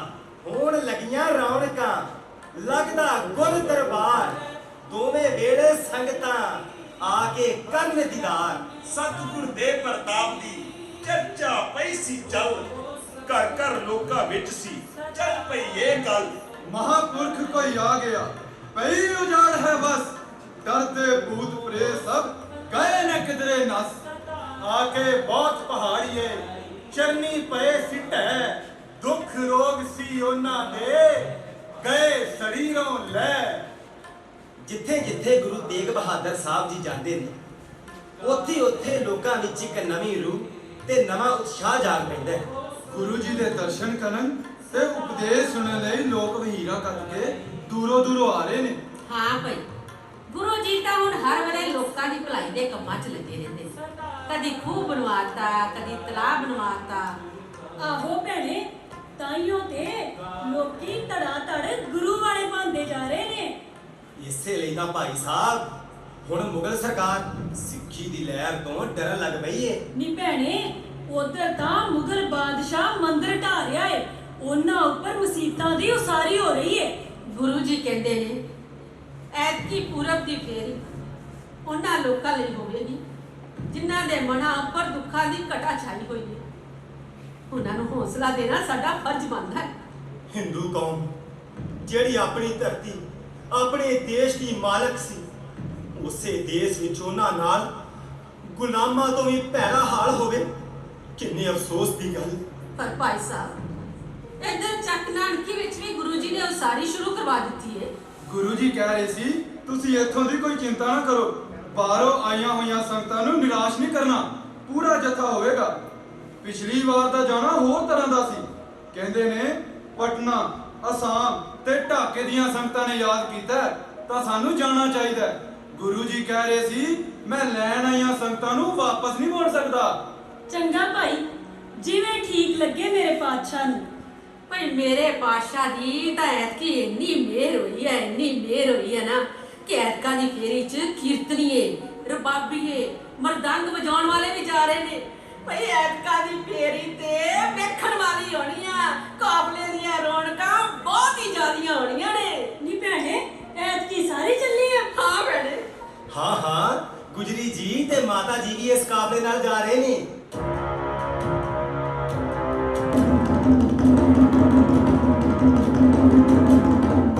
ਸੁਣੋ ਸੁਣੋ ਸੁਣੋ ਸੁਣੋ ਸੁਣੋ ਸੁਣੋ। ਔਰੰਗਜ਼ੇਬ ਬਾਦਸ਼ਾਹ ਦਾ ਫਰਮਾਨ ਹੈ ਕਿ ਹਿੰਦੁਸਤਾਨ ਵਿੱਚ ਕੇਵਲ ਇੱਕ ਹੀ ਮਜ਼ਹਬ ਹੋਵੇਗਾ ਤੇ ਉਹ ਹੋਏਗਾ ਇਸਲਾਮ। ਮੁਸਲਮਾਨਾਂ ਵਿੱਚ ਸਭ ਤੋਂ ਪਹਿਲਾਂ ਉਸ ਆਦਮੀ ਨੂੰ ਚਾਕਰੀ ਮਿਲੇਗੀ ਜਿਹੜਾ ਸੁnnਤ ਤੇ ਰਸੂਲ ਤੇ ਆਪਣਾ ਈਮਾਨ ਰੱਖੇਗਾ, ਤੇ ਮੰਦਰਾਂ ਦੀ ਥਾਂ ਮਸੀਤਾਂ ਬਣਾ ਦਿੱਤੀਆਂ ਜਾਣਗੀਆਂ। ਰਿਆਤ ਦਾ ਕੋਈ ਵੀ ਬੰਦਾ ਘੋੜੇ ਉੱਪਰ ਨਹੀਂ ਚੜੇਗਾ। ਇਸ ਨਾਲ ਹਕੂਮਤ ਦੀ ਬਰਾਬਰੀ ਹੁੰਦੀ ਹੈ। ਕੋਈ ਵੀ ਪਗੜੀ ਨਹੀਂ ਬਣੇਗਾ। ਹਿੰਦੂ ਪਾਠਸ਼ਾਲਾਵਾਂ ਦੀ ਤਾਲੀਮ ਬੰਦ ਕਰ ਦਿੱਤੀ ਜਾਵੇਗੀ। ਤੀਰਥ ਉੱਪਰ ਜਾਣ ਦੀ ਪਾਬੰਦੀ ਹੈ। ਹਰ ਤਰ੍ਹਾਂ ਦੇ ਗੀਤ ਤੇ ਸੰਗੀਤ ਤੇ ਵੀ ਪਾਬੰਦੀ ਹੈ। ਸੁਣੋ ਸੁਣੋ ਸੁਣੋ ਸੁਣੋ ਸੁਣੋ ਸੁਣੋ। पटने पुजे अगो संगत कीता बहुत स्वागत। श्रद्धा प्रेम च सिखा कीती चंगी आओ भगत। ਟਿਕੇ ਸਣੇ ਪਰਿਵਾਰ ਦੇ ਉੱਥੇ ਸੰਗਤ ਜਾਵੇ ਵਾਰੀ। ਬ੍ਰਿਧ ਅਵਸਥਾ ਵਿੱਚ ਸੀ ਉਦੋਂ ਮਾਤ ਨਾਨਕੀ ਪਿਆਰੀ। ਬਾਰਿਸ਼ ਕਾਰਨ ਨੌਵੇਂ ਸਤਿਗੁਰ ਪਟਨੇ ਵਿੱਚ ਵਿਰਾਜ ਰਹੇ। ਮਾਲਕ ਰਿੱਧੀਆਂ ਸਿੱਧੀਆਂ ਦਿਓ, ਦੁਖੀਆਂ ਤਾਈ ਨਿਵਾਜ ਰਹੇ। पटने अंदर सतगुरा ने सी सुख शांति वरता दी, बेशुमार सेवका अंदर सिखी जोत जगा दी।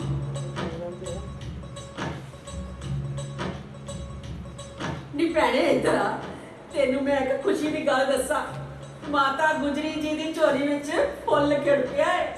ਹੁਣ ਤਾਂ ਗੁਜਰੀ ਜੀ ਦੀਆਂ ਅੱਖਾਂ ਵਿੱਚ ਉਮੀਦ ਦਾ ਸੋਹਣਾ ਸੁਪਨਾ ਜਾਗ ਪਿਆ। ਇਹ ਯਾਤਰਾ ਸਫਲ ਹੋ ਗਈ ਹੈ। ਗੱਲ ਸੁਣ, ਮਾਤਾ ਨਾਨਕ ਜੀ ਦੇ ਪਿਆਰ ਧਰਤੀ ਤੇ ਨਹੀਂ ਲੱਗਦੇ ਪਏ।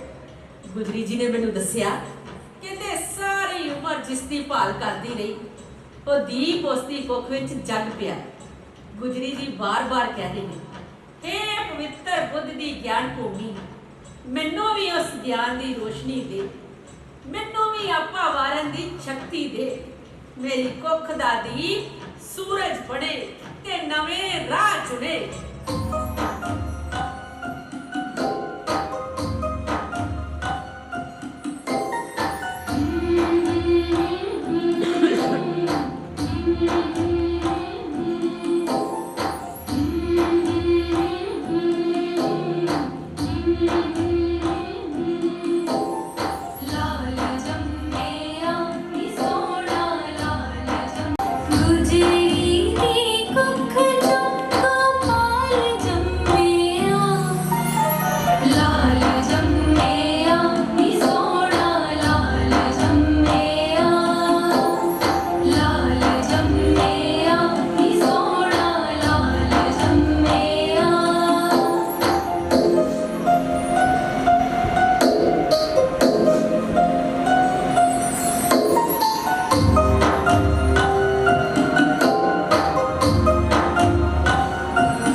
अकबर का माफ किया जजिया भी उन्हें नवे सिरों हिंदुओं से लाना शुरू कर दिता है।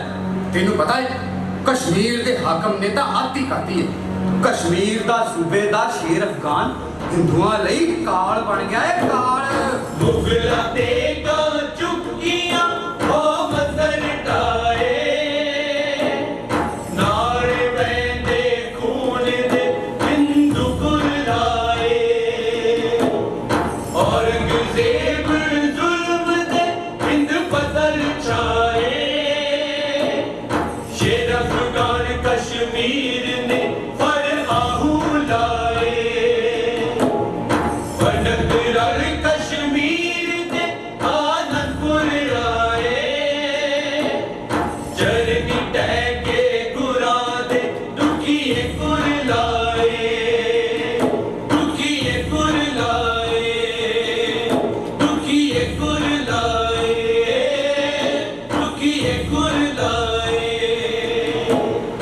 मैं पंडित कृपा राम हाँ। ਅਸੀਂ ਆਪਣਾ ਧਰਮ ਬਚਾਉਣ ਲਈ ਕਿਸੇ ਮਹਾਪੁਰਖ ਦੀ ਸਹਾਇਤਾ ਲੱਭ ਰਹੇ ਹਾਂ। ਕਹਿੰਦੇ ਨੇ ਕਿ ਅਨੰਦਪੁਰ ਸਾਹਿਬ ਵਿੱਚ ਰਹਿੰਦੇ ਗੁਰੂ ਤੇਗ ਬਹਾਦਰ ਹੀ ਹਿੰਦੂ ਧਰਮ ਨੂੰ ਬਚਾ ਸਕਦੇ ਨੇ। ਇਸ ਲਈ ਅੱਜ ਅਸੀਂ ਸਾਰੇ ਕਸ਼ਮੀਰੀ ਪੰਡਤ ਇਕੱਠੇ ਹੋ ਕੇ ਅਨੰਦਪੁਰ ਸਾਹਿਬ ਵਿੱਚ ਆਏ ਹਾਂ ਤੇ ਗੁਰੂ ਜੀ ਨੇ ਬੜੇ ਹੀ ਮਾਣ ਤੇ ਸਤਿਕਾਰ ਨਾਲ ਸਾਨੂੰ ਆਪਣੇ ਦਰਬਾਰ ਵਿੱਚ ਬਿਠਾਇਆ ਹੈ। ਭਾਈ ਸਾਹਿਬ ਗੁਰੂ ਜੀ ਨੂੰ ਆਖੋ ਕਿ ਕਸ਼ਮੀਰ ਤੋਂ ਬ੍ਰਾਹਮਣ ਫਰਿਆਦ ਲੈ ਕੇ ਆਏ ਨੇ। ਅਸੀਂ ਅਰਜ਼ ਕਰਨੀ ਹੈ, ਮੈਂ ਪੰਡਤਾਂ ਦਾ ਮੁਰੀ ਕਿਰਪਾ ਰਾਮ ਹਾਂ। ਮੈਂ ਗੁਰੂ ਜੀ ਨੂੰ ਆਪਣੀ ਦਰਦ ਭਰੀ ਵਿਥਿਆ ਸੁਣਾਉਣੀ ਹੈ। ਸਾਡੇ ਤਾਂ ਜੀ ਨਾ ਹੌਕੇ ਰੁਕਦੇ ਨੇ ਤੇ ਨਾ ਹੰਝੂ। ਜ਼ਬਰਦਸਤੀ ਸਾਡੇ ਜਨੇਊ ਲਾਏ ਜਾ ਰਹੇ ਨੇ। ਨੂੰਹਾਂ ਧੀਆਂ ਦੀ ਇੱਜ਼ਤ ਨਹੀਂ ਹੈ। ਬਾਦਸ਼ਾਹ ਦੇ ਅਹਿਲਕਾਰ ਜਿਹਨੂੰ ਚਾਹਣ ਉਸੇ ਵੇਲੇ ਤਲਬ ਕਰ ਲੈਂਦੇ ਨੇ। ਨਾ ਕੋਈ ਦਾਦ ਹੈ ਨਾ ਫਰਿਆਦ। ਡਰਦੇ ਸਾਰੇ ਬ੍ਰਾਹਮਣ ਇਸਲਾਮ ਧਰਮ ਵਿੱਚ ਆ ਰਹੇ ਨੇ। ਪੂਰੇ ਕਸ਼ਮੀਰ ਵਿੱਚ ਹਾਹਾਕਾਰ ਮਚੀ ਹੋਈ ਹੈ। ਸਾਡਾ ਹਿੰਦੂ ਧਰਮ ਖਤਰੇ ਵਿੱਚ ਹੈ ਤੇ ਗੁਰੂ ਜੀ ਨੂੰ ਕਹੋ ਕਿ ਸਾਡੀ ਬਾਂਹ ਫੜਨ ਵਾਲਾ ਕੋਈ ਨਹੀਂ। ਰਾਤ ਆਉਂਦੀ ਹੈ ਤਾਂ ਸਾਹ ਤਰਾ ਕਰਦਾ ਹੈ ਕਿ ਪਤਾ ਨਹੀਂ ਰਾਤ ਨੂੰ ਕਿਹੜੀ ਵਿਪਤਾ ਆਣ ਪਵੇ। ਦਿਨ ਚੜ੍ਹਦਾ ਹੈ ਤਾਂ ਵੀ ਸਾਹ ਸੁੱਕਦੇ ਨੇ। ਹੁਣ ਆਪ ਜੀ ਦੀ ਸ਼ਰਨ ਚ ਆਏ ਹਾਂ। ਸਾਡੀ ਜਾਨ ਦੀ, ਸਾਡੇ ਧਰਮ ਦੀ ਰੱਖਿਆ ਦਾ ਕੋਈ ਉਪਾਅ ਕਰੋ। ਅਸੀਂ ਗੁਰੂ ਜੀ ਦਾ ਬਹੁਤ ਨਾਂ ਸੁਣਿਆ, ਉਹਨਾਂ ਦੀ ਬਹੁਤ ਸੋਭਾ ਸੁਣੀ ਹੈ, ਉਹਨਾਂ ਦੇ ਉਪਕਾਰਾਂ ਦੀ ਚਰਚਾ ਸੁਣੀ ਹੈ ਤਾਂ ਹੀ ਇੱਥੇ ਆਏ ਹਾਂ। ਸਾਰੇ ਬ੍ਰਾਹਮਣਾਂ ਵੱਲੋਂ ਗੁਰੂ ਜੀ ਨੂੰ ਫਰਿਆਦ ਹੈ, ਸਾਡੀ ਬਾਂਹ ਫੜੋ, ਸਾਡੀ ਬਾਂਹ ਫੜੋ, ਸਾਡੀ ਬਾਂਹ ਫੜੋ। ਗੁਰੂ ਜੀ ਸਾਡੇ ਧਰਮ ਦੀ ਰੱਖਿਆ ਕਰੋ, ਸਾਡੀ ਰੱਖਿਆ ਕਰੋ, ਸਾਡੀ ਰੱਖਿਆ ਕਰੋ। ਗੁਰੂ ਜੀ ਸਾਡੀ ਬਾਂਹ ਫੜੋ। ਪੰਡਤ ਜੀ ਧੀਰਜ ਧਰੋ, ਸਾਹ ਲਓ, ਅੰਨ ਪਾਣੀ ਛਕੋ ਤੇ ਆਰਾਮ ਕਰੋ। ਘਬਰਾਇਆ ਕੁਝ ਨਹੀਂ ਬਣਦਾ ਹੁੰਦਾ। ਸੋਚਿਆ ਵਿਚਾਰੇ ਕੋਈ ਰਾਹ ਲੱਭਦਾ ਹੈ। ਪੰਡਤ ਜੀ ਇਹ ਗੁਰੂ ਨਾਨਕ ਦਾ ਦਰਬਾਰ ਹੈ। ਤੁਹਾਡੀ ਇੱਥੇ ਹਰ ਗੱਲ ਸੁਣੀ ਜਾਏਗੀ। ਇਸ ਦਰਬਾਰ ਵਿੱਚ ਹਰ ਧਰਮ ਦਾ ਸਤਿਕਾਰ ਹੁੰਦਾ ਹੈ। ਗੁਰੂ ਨਾਨਕ ਸਾਹਿਬ ਜੀ ਨੇ ਧੱਕੇ ਨਾਲ ਜਨੇਊ ਪਾਇਆ ਨਹੀਂ ਸੀ ਤੇ ਗੁਰੂ ਤੇਗ ਬਹਾਦਰ ਜੀ ਧੱਕੇ ਨਾਲ ਜਨੇਊ ਲਾਉਣ ਨਹੀਂ ਦੇਣਗੇ। ਤੁਸੀਂ ਨਿਸ਼ਚਿੰਤ ਰਹੋ, ਜਾਓ ਲੰਗਰ ਛਕੋ। ਅਸੀਂ ਤਾਂ ਜੀ ਗੁਰੂ ਜੀ ਨੂੰ ਕਹਿਣ ਆਏ ਹਾਂ ਕਿ ਸਾਨੂੰ ਬਾਦਸ਼ਾਹ ਔਰੰਗਜ਼ੇਬ ਦੇ ਜ਼ੁਲਮ ਤੋਂ ਬਚਾਓ। ਉਸ ਨੇ ਹੁਕਮ ਦਿੱਤਾ ਹੈ ਕਿ ਸਭ ਹਿੰਦੂਆਂ ਨੂੰ ਜ਼ਬਰਦਸਤੀ ਮੁਸਲਮਾਨ ਬਣਾ ਦਿੱਤਾ ਜਾਵੇ। ਪੰਡਤ ਜੀ ਸਾਡੇ ਗੁਰੂ ਭਾਵੇਂ ਜਨੇਊ ਨਹੀਂ ਪਹਿਨਦੇ ਤੇ ਨਾ ਹੀ ਹਿੰਦੂ ਰਹੁ ਰੀਤੀ ਨੂੰ ਮੰਨਦੇ ਨੇ, ਪਰ ਦੁਖੀਆਂ ਦਾ ਦਰਦ ਦੂਰ ਕਰਨਾ ਉਹਨਾਂ ਦਾ ਧਰਮ ਹੈ।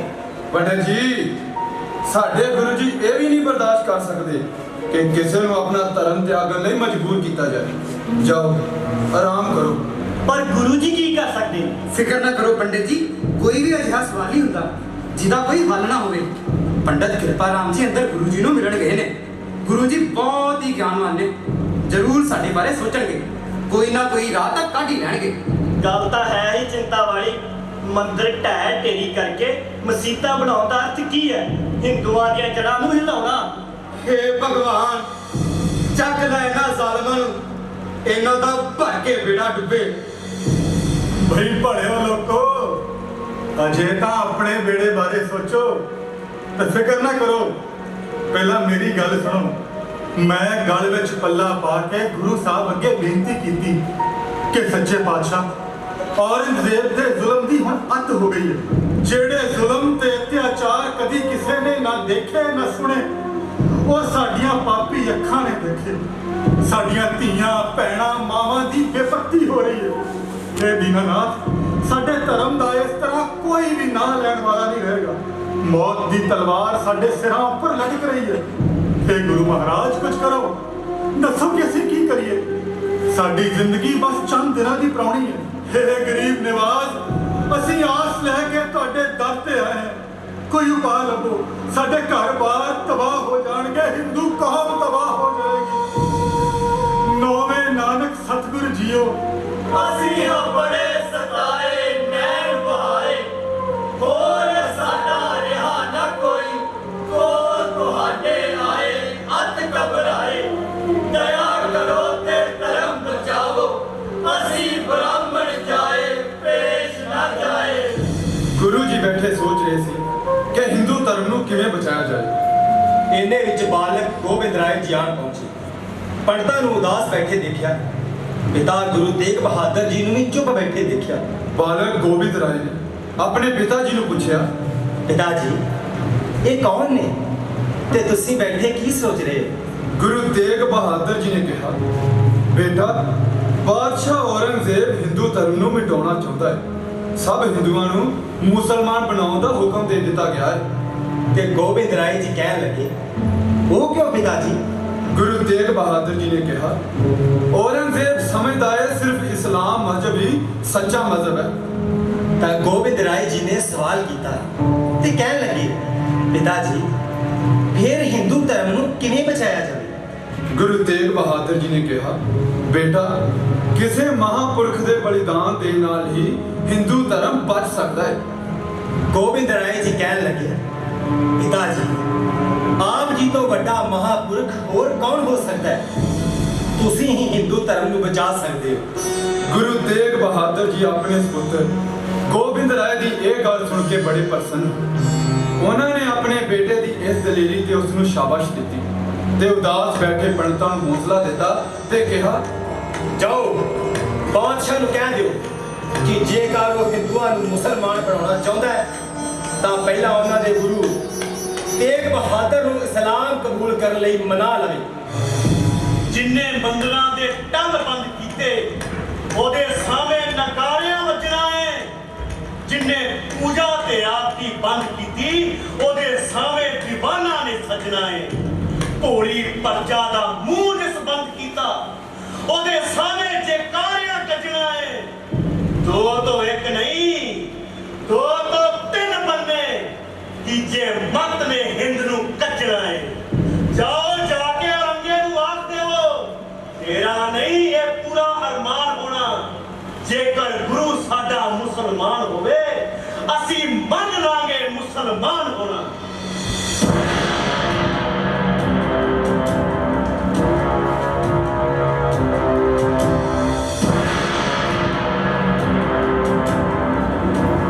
ਤੁਸੀਂ ਆਪਣੇ ਗੁਰੂ ਨੂੰ ਕਹੋ ਕਿ ਉਹ ਇਹਨਾਂ ਬੁੱਧ-ਪੂਜ ਹਿੰਦੂਆਂ ਦਾ ਸਾਥ ਛੱਡ ਦੇ।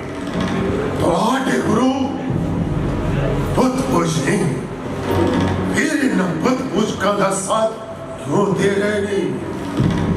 इस्लाम कबूल कर ले तो दुनिया दा हर सुख धन पदार्थ ते शाही मान सम्मान मिलेगा।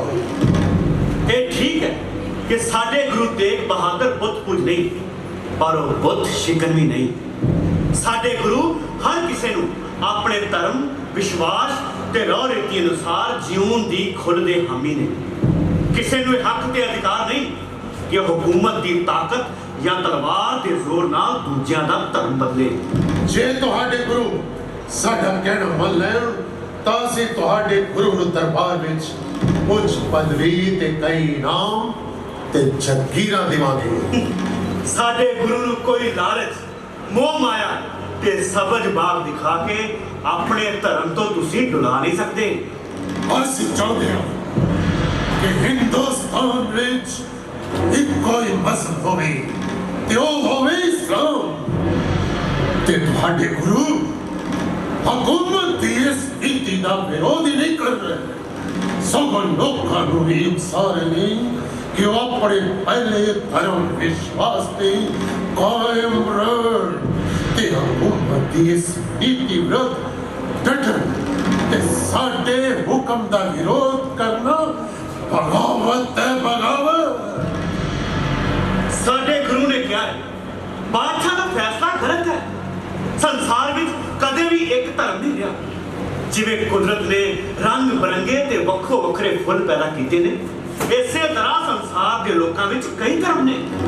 ਅਸੀਂ ਇਸ ਮੁਲਕ ਦੇ ਲੋਕਾਂ ਨੂੰ ਇੱਕੋ ਪਰਚਮ ਹੇਠਾਂ ਇਕੱਠੇ ਕਰਕੇ ਇੱਕੋ ਰੰਗ ਇੱਕੋ ਮਜ਼ਹਬ ਵਿੱਚ ਵੇਖਣਾ ਚਾਹੁੰਦੇ ਹੋ।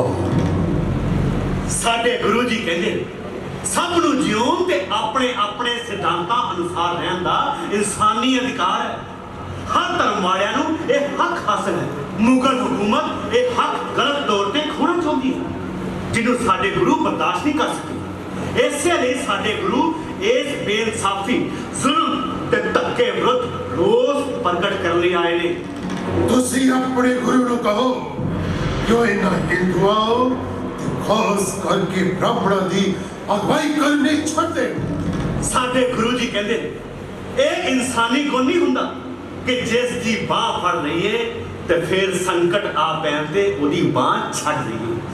ਅਸੀਂ ਜੋ ਬਚਨ ਦਿੱਤਾ ਹੈ ਉਸ ਤੋਂ ਹੁਣ ਪਿੱਛੇ ਨਹੀਂ ਹਟ ਸਕਦੇ। ਤੁਸੀਂ ਆਪਣੇ ਗੁਰੂ ਨੂੰ ਦੱਸੋ ਕਿ ਉਸ ਦੋ ਜਹਾਨ ਦੇ ਵਾਲੇ ਅੱਲਾਹ ਤਾਲਾ ਨੇ ਔਰੰਗਜ਼ੇਬ ਨੂੰ ਇਸ ਜ਼ਮੀਨ ਦੇ ਉੱਤੇ ਇਸਲਾਮ ਦੀ ਰਾਖੀ ਕਰਨ ਲਈ ਭੇਜਿਆ ਹੈ।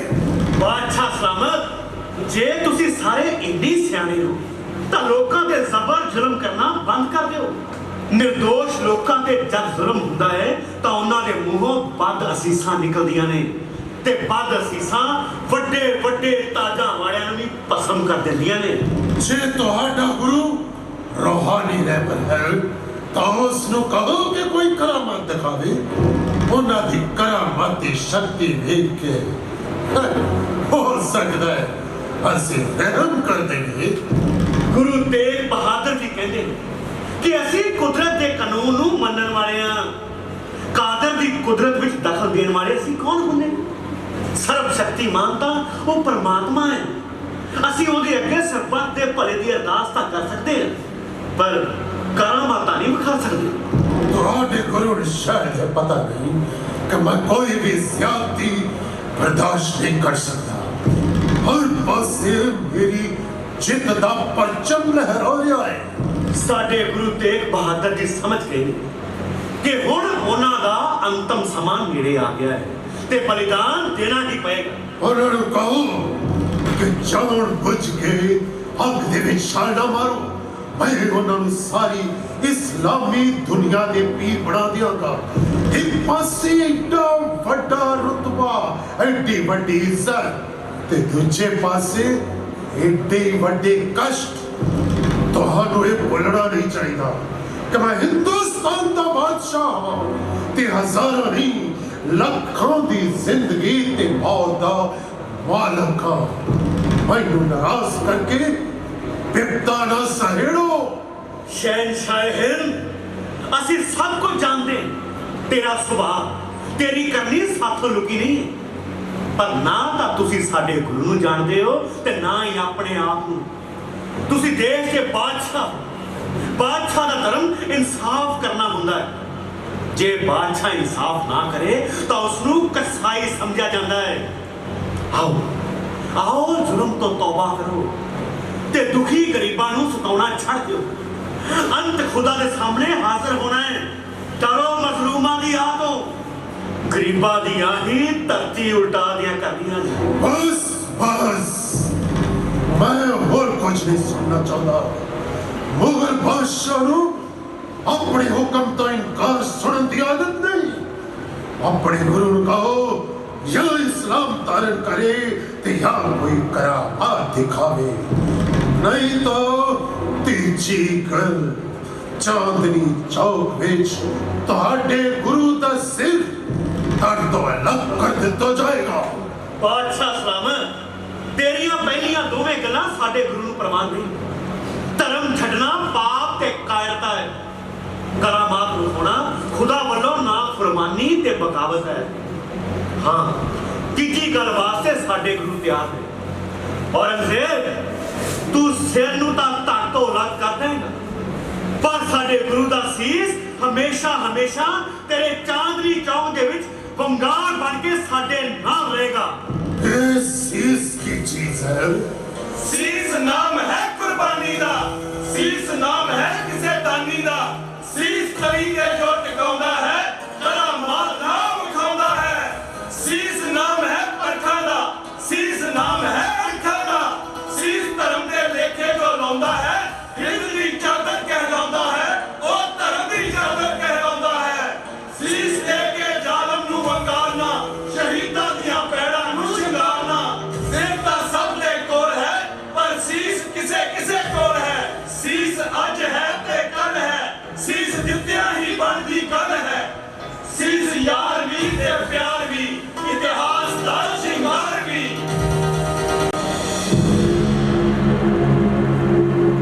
ਹਜ਼ੂਰ ਦਾ ਇਕਬਾਲ ਬੁਲੰਦ ਰਹੇ।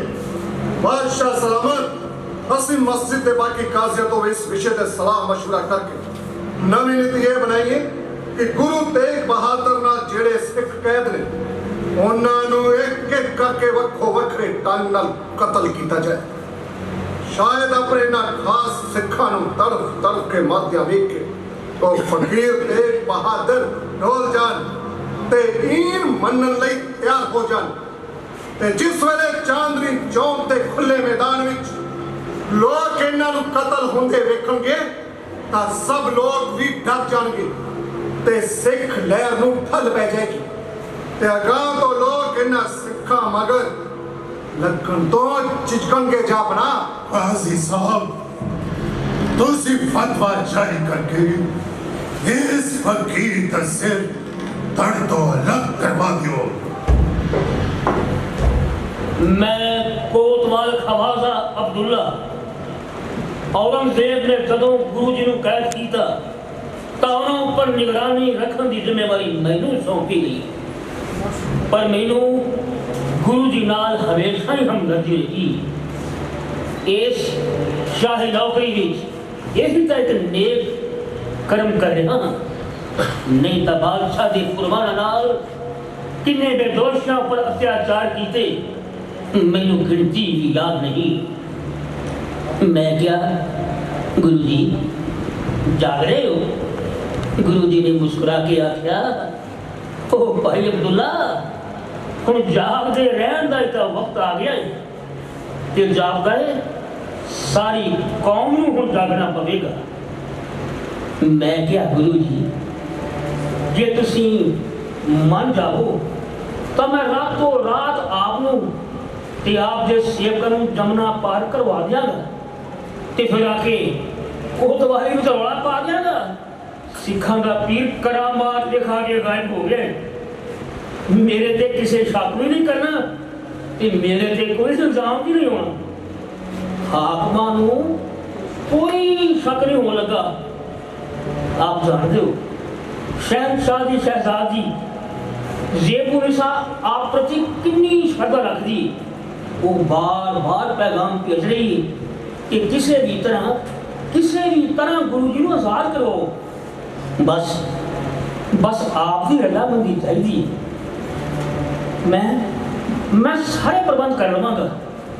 ਪਰ ਗੁਰੂ ਜੀ ਕਹਿਣ ਲੱਗੇ, ਉਹ ਅਬਦੁੱਲਾ ਭਾਈ ਅਸੀਂ ਤੇਰੇ ਸ਼ੁਕਰਗੁਜ਼ਾਰ ਹਾਂ ਪਰ ਤੇਰੀ ਤਜਵੀਜ਼ ਸਾਨੂੰ ਰਾਸ ਨਹੀਂ ਆਉਣੀ। ਮੌਤ ਤੋਂ ਡਰ ਕੇ ਕਾਰਾਂ ਵਾਂਗ ਨਸਣਾ ਸਾਨੂੰ ਸ਼ੋਭਾ ਨਹੀਂ। ਇਹ ਧਰਮ ਲੋਕਾਂ ਦੇ ਲੇਖੇ ਲਾ ਹੈ ਅਬਦੁੱਲਾ ਭਾਈ। ਔਰੰਗਜ਼ੇਬ ਦੀ ਪੁੱਤਰੀ ਨੂੰ ਆਖਣਾ ਉਸ ਦੀ ਭਾਵਨਾ ਦੀ ਅਸੀਂ ਕਦਰ ਕਰਦੇ ਹਾਂ, ਸਾਡੇ ਵੱਲੋਂ ਉਹਦਾ ਸ਼ੁਕਰੀਆ ਕਰਨਾ। ਤੇ ਹਾਂ ਜੇ ਤੂੰ ਸਾਡੇ ਉੱਪਰ ਕੋਈ ਉਪਕਾਰ ਕਰਨਾ ਹੀ ਚਾਹੁੰਦਾ ਹੈ ਤਾਂ ਇੱਥੋਂ ਭਾਈ ਉਦੇ ਤੇ ਭਾਈ ਗੁਰਦਿੱਤੇ ਨੂੰ ਕੱਢਣ ਦਾ ਪ੍ਰਬੰਧ ਕਰ।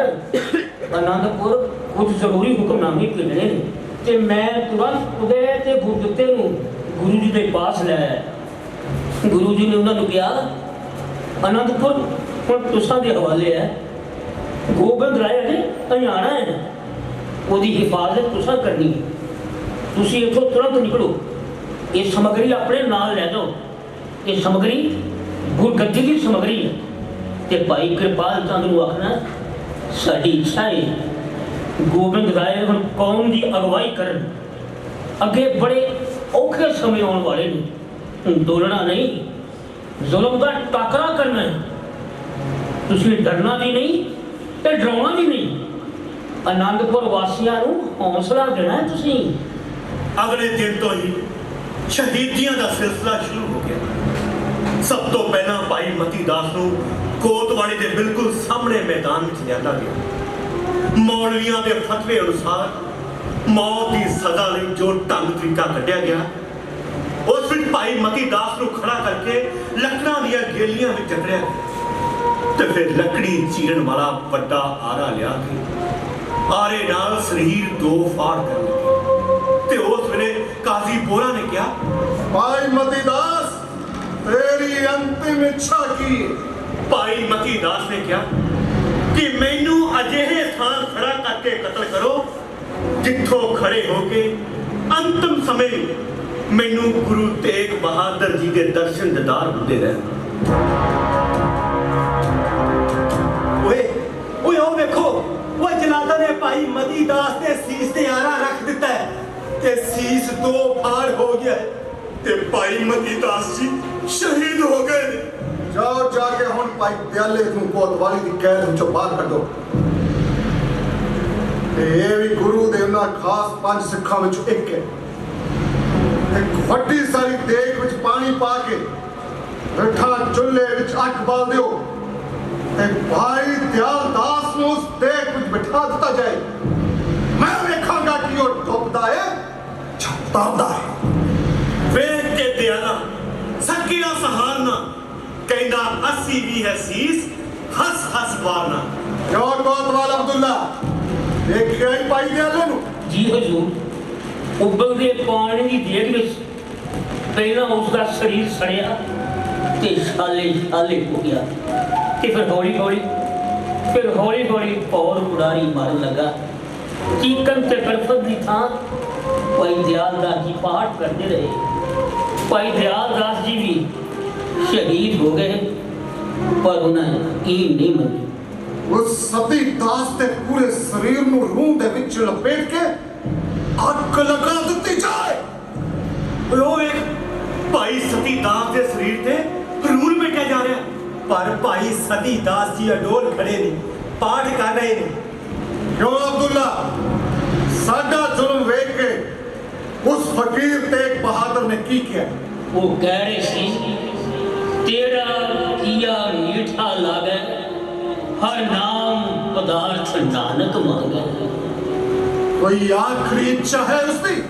ਕਾਜ਼ੀ ਸਾਹਿਬ, ਸਾਡੇ ਗੁਰੂ ਤਾਂ ਆਪਣੇ ਬਚਨ ਦੇ ਬੱਦੇ ਨੇ। ਉਹਨਾਂ ਨੇ ਆਪਣੇ ਕਰੋੜਾਂ ਹਿੰਦ ਵਾਸੀਆਂ ਦੇ ਧਰਮ ਦੀ ਰੱਖਿਆ ਕਰਨ ਦਾ ਪੀੜਾ ਚੁੱਕਿਆ। ਉਹ ਭੱਜਣ ਵਾਲੇ ਨਹੀਂ। ਉਹਨਾਂ ਕਿਹਾ ਹੈ ਕਿ ਇਹ ਮੇਰਾ ਸਰੀਰ ਤਾਂ ਹਿੰਦ ਦੀ ਚਾਦਰ ਹੈ, ਧਰਮ ਦੀ ਚਾਦਰ ਹੈ। ਮੈਂ ਸੀਸ ਦੇ ਕੇ ਧਰਮ ਦੀ ਰੱਖਿਆ ਕਰਾਂਗਾ। ਉਹਦਾ ਤੇਗ ਬਹਾਦਰ ਨਾਮ ਹੈ। ਸੁਣ ਮੁਗਲ ਹਕੂਮਤ ਪਾੜੀਏ, ਸਾਡੇ ਸਿਰ ਵਿੱਚ ਖਾਤਰ ਵਸਦਾ, ਤੇਰੇ ਸਿਰ ਵਿੱਚ ਠਰਕ ਨਿਖਾਰੀਏ। ਉਸ ਸੀਸ ਨੂੰ ਚਾਹੇ ਕੱਟਣਾ ਜਿਹਨੇ ਕੱਟਿਆ ਕੈਮ ਸਰਦਾਰੀਏ, ਉਹਨੂੰ ਚਾਹੇ ਸੂਲੀ ਕਰਨਾ ਜਿਹਨੂੰ ਕਰਦੀ ਨਾਮ ਖੁਮਾਰੀਏ। ਉਹਨੇ ਭਰੀ ਸਭਾ ਵਿੱਚ ਆਣ ਕੇ ਅੱਜ ਉੱਚੀ ਲਲਕਾਰ ਮਾਰੀਏ। ਗੁਰੂ ਅਰਜਨ ਪਿੱਛੋਂ ਜ਼ਾਲਮੋ ਅੱਜ ਆਈ ਉਸ ਦੀ ਵਾਰੀਏ। ਉਸ ਚਾਂਦਨੀ ਚੌਕ ਰੰਗਣਾ ਜਿਹਦੀ ਅੱਜ ਤੱਕ ਮੰਗ ਗੁਆਰੀਏ। ਅੱਜ ਸੂਹੇ ਠੇਕੇ ਠੇਕਣਾ ਤੈਨੂੰ ਧਰਮ ਦੀਏ ਫੁਲਕਾਰੀਏ। ਸਿਰ ਧਰਦੀ ਬਾਜੀ ਲਾਉਂਦੇ ਉਹਦੇ ਸਾਥੀ ਮਸਤ ਜਵਾਰੀਏ। ਉਹਨੂੰ ਨਿੱਕੇ ਜੇ ਰੱਬ ਦੱਸਿਆ ਕੱਟ ਜਾਈਏ ਧਰਮ ਨਾ ਹਾਰੀਏ। ਨਵੰਬਰ 11 1675 ਦਾ ਦਿਨ ਸੀ। ਗੁਰੂ ਜੀ ਨੇ ਅੰਮ੍ਰਿਤ ਵੇਲੇ ਇਸ਼ਨਾਨ ਕੀਤਾ, ਜਪਜੀ ਸਾਹਿਬ ਦਾ ਪਾਠ ਕੀਤਾ। ਚਾਂਦਨੀ ਚੌਕ ਵਿੱਚ ਲਿਆ ਕੇ ਉਹਨਾਂ ਨੂੰ ਇੱਕ ਨਵੇਂ ਚਬੂਤਰੇ ਤੇ ਬਿਠਾ ਦਿੱਤਾ ਗਿਆ। ਹਿੰਦੂਆਂ ਮੁਸਲਮਾਨਾਂ ਦੀ ਭੀੜ, ਸਭ ਦੀਆਂ ਨਜ਼ਰਾਂ ਗੁਰੂ ਦੀ ਵੱਲ ਸਨ। ਅਸਮਾਨ ਤੇ ਬੱਦਲ ਛਾਏ ਹੋਏ ਸੀ, ਹਨੇਰੀ ਆ ਰਹੀ ਸੀ, ਤੇਜ਼ ਹਵਾ ਚੱਲ ਰਹੀ ਸੀ ਪਰ ਗੁਰੂ ਜੀ ਸ਼ਾਂਤ ਬੈਠੇ ਸੀ। ਜੱਲਾਦ ਨੇ ਤਲਵਾਰ ਉੱਪਰ ਚੁੱਕੀ ਤੇ ਗੁਰੂ ਜੀ ਦਾ ਸੀਸ ਧੜ ਤੋਂ ਅਲੱਗ ਕਰ ਦਿੱਤਾ। ਲੋਕਾਂ ਵਿੱਚ ਹਾਹਾਕਾਰ ਮਚ ਗਈ।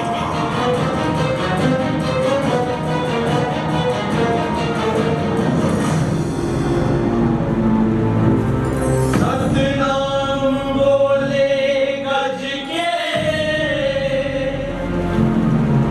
ਧੰਨ ਤੇਗ ਬਹਾਦਰ।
हिमाकत कर ਚਾਂਦਨੀ ਚੌਂਕ ਵਿੱਚ ਸਾਰੇ ਪਾਸੇ ਕਿੰਨੀ ਦਹਿਸ਼ਤ ਹੈ।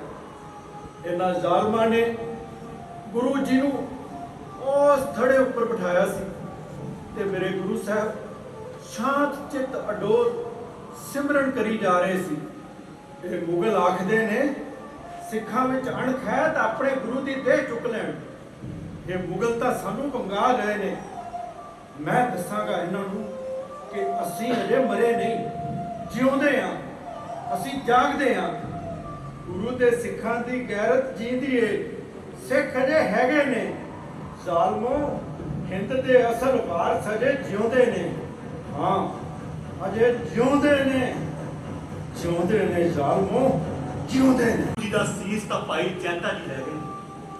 ਢਿੱਡ ਇੱਧਰ ਮੈਂ ਤੇ ਮੇਰੇ ਪੁੱਤਰ ਲਗਾਈਆਂ ਨੇ ਇਹ ਵਿਉਂਤ ਪਹਿਲਾਂ ਹੀ ਬਣਾ ਲਈ ਸੀ। ਮੇਰੇ ਗੱਡੇ ਕਿਲੇ ਦੇ ਨੇੜੇ ਹੀ ਮਾਲ ਦੇ ਭਰੇ ਖੜੇ ਸੀ। ਪਰ ਮੈਂ ਲੈ ਕੇ ਸਵੇਰੇ ਜਾਣੇ ਸੀ। ਮੈਂ ਰਾਤ ਨੂੰ ਬਾਜ਼ਾਰ ਵਿੱਚੋਂ ਸਿੱਧੇ ਲਿਜਾਣੇ ਸ਼ੁਰੂ ਕਰ ਦਿੱਤੇ। ਰਾਤ ਪਈ ਤਾਂ ਅਜਿਹਾ ਤੂਫਾਨ ਆਇਆ ਕਿ ਉਸ ਹਨੇਰੀ ਚੱਕਰ ਵਿੱਚ ਕਿਸੇ ਨੂੰ ਆਪਣਾ ਦੂਜਾ ਹੱਥ ਨਹੀਂ ਸੀ ਦਿਸਦਾ। ਇੱਕ ਸਿਆਲ, ਦੂਜਾ ਹਨੇਰੀ ਦੀ ਰਾਤ, ਹਵਾ ਛਾਂ ਕਰਦੀ ਕੂਕਦੀ ਸੀ। ਉਸੇ ਰਾਤ ਵਿੱਚ ਅਸੀਂ ਗੁਰੂ ਸਾਹਿਬ ਦੀ ਦੇਹ ਇੱਕ ਗੱਡੇ ਵਿੱਚ ਰੱਖੀ ਤੇ ਕਾਲੀ ਕਾਲੀ ਉੱਥੋਂ ਨਿਕਲ ਪਏ।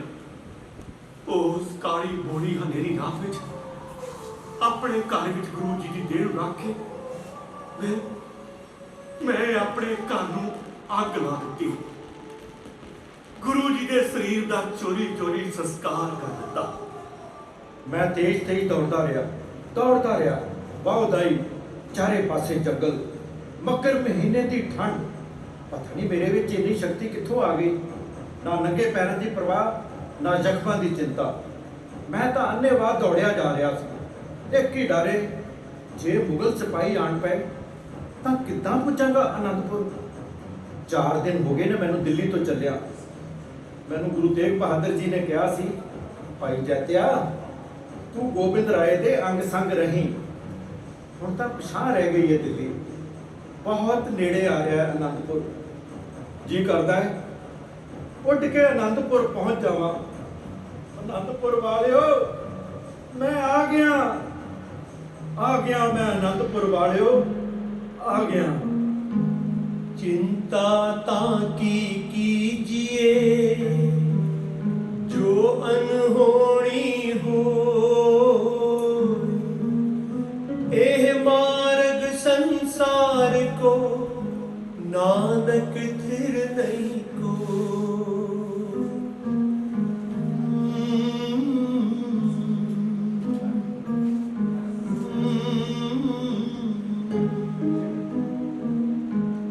ਗੋਬਿੰਦ ਰਾਏ ਮੇਰੇ ਕੋਲ ਆਏ। ਮੈਂ ਉਹਨਾਂ ਅੱਗੇ ਗੁਰੂ ਜੀ ਦਾ ਸੀਸ ਰੱਖ ਦਿੱਤਾ। ਗੋਬਿੰਦ ਰਾਏ ਜੀ ਨੇ ਸੀਸ ਨੂੰ ਮੱਥਾ ਟੇਕ ਕੇ ਮੈਨੂੰ ਬੁੱਕਲ ਵਿੱਚ ਲੈ ਲਿਆ। ਮੇਰੀ ਧਾਰ ਨਿਕਲ ਗਈ। ਮੈਂ ਕਿਹਾ, ਇਸ ਰੰਗਰੇਟੇ ਸੇਵਕ ਦੀ ਆਪਣੇ ਚਰਨਾਂ ਵਿੱਚ ਥਾਂ ਬਣਾਈ ਰੱਖਣਾ ਗੁਰੂ ਜੀ। ਤੇ ਗੁਰੂ ਗੋਬਿੰਦ ਰਾਏ ਜੀ ਨੇ ਕਿਹਾ, ਤੂੰ ਰੰਗਰੇਟਾ ਨਹੀਂ ਹੈ ਜੈਤਿਆ, ਤੂੰ ਰੰਗਰੇਟਾ ਗੁਰੂ का बेटा है। तू तो गुरु परिवार का पुत्र है, तू गुरां दा बेटा है। तू जो हिम्मत ते दिलेरी विखाई है, इतिहास याद रखेगा, रहती दुनिया तक तेरा नाम रहेगा।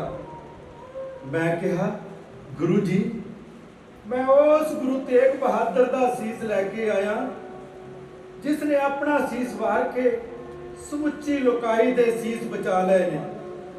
कलगियां वालिओ, ਜਦੋਂ ਵੀ ਤੁਸੀਂ ਹੁਕਮ ਕਰੋਗੇ ਇਹ ਭਾਈ ਜੈਤਾ ਵੀ ਵਾਰ ਦੇਗਾ ਤੁਹਾਡੇ ਲਈ ਆਪਣਾ ਸੀਸ। ਸੀਸ ਨਾਮ ਕੁਰਬਾਨੀ ਦਾ, ਸੀਸ ਦਾਨ ਵਡਦਾਨੀ ਦਾ, ਸੀਸ ਜੋ ਤਲੀ ਟਿਕਾਉਂਦਾ ਹੈ, ਸੀਸ ਹੀ ਸਿਦਕ ਨਿਭਾਉਂਦਾ ਹੈ।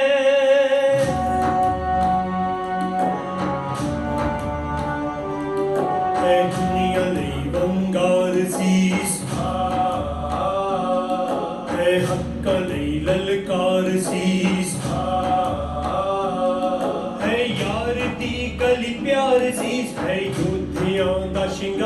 ਸੀਸ ਹੈ ਯੋਧਿਆਂ ਦਾ ਸ਼ਿੰਗਾਰ ਸੀਸ ਹੈ ਢਾਲ ਸੀਸ ਤਲਵਾਰ ਸੀਸ ਹੈ ਦੁਨੀਆ ਦਾ ਸਤਕਾਰ ਸੀਸ ਹੈ ਢਾਲ ਸੀਸ ਤਲਵਾਰ ਸੀਸ ਹੈ ਦੁਨੀਆ ਦਾ ਸਤਕਾਰ ਸੀਸ ਹੈ ਦੁਨੀਆ ਵਿੱਚ ਵਿਚਾਰ ਸੀਸ ਹੈ ਦੁਨੀਆ ਵਿੱਚ ਵਿਚਾਰ ਸੀਸ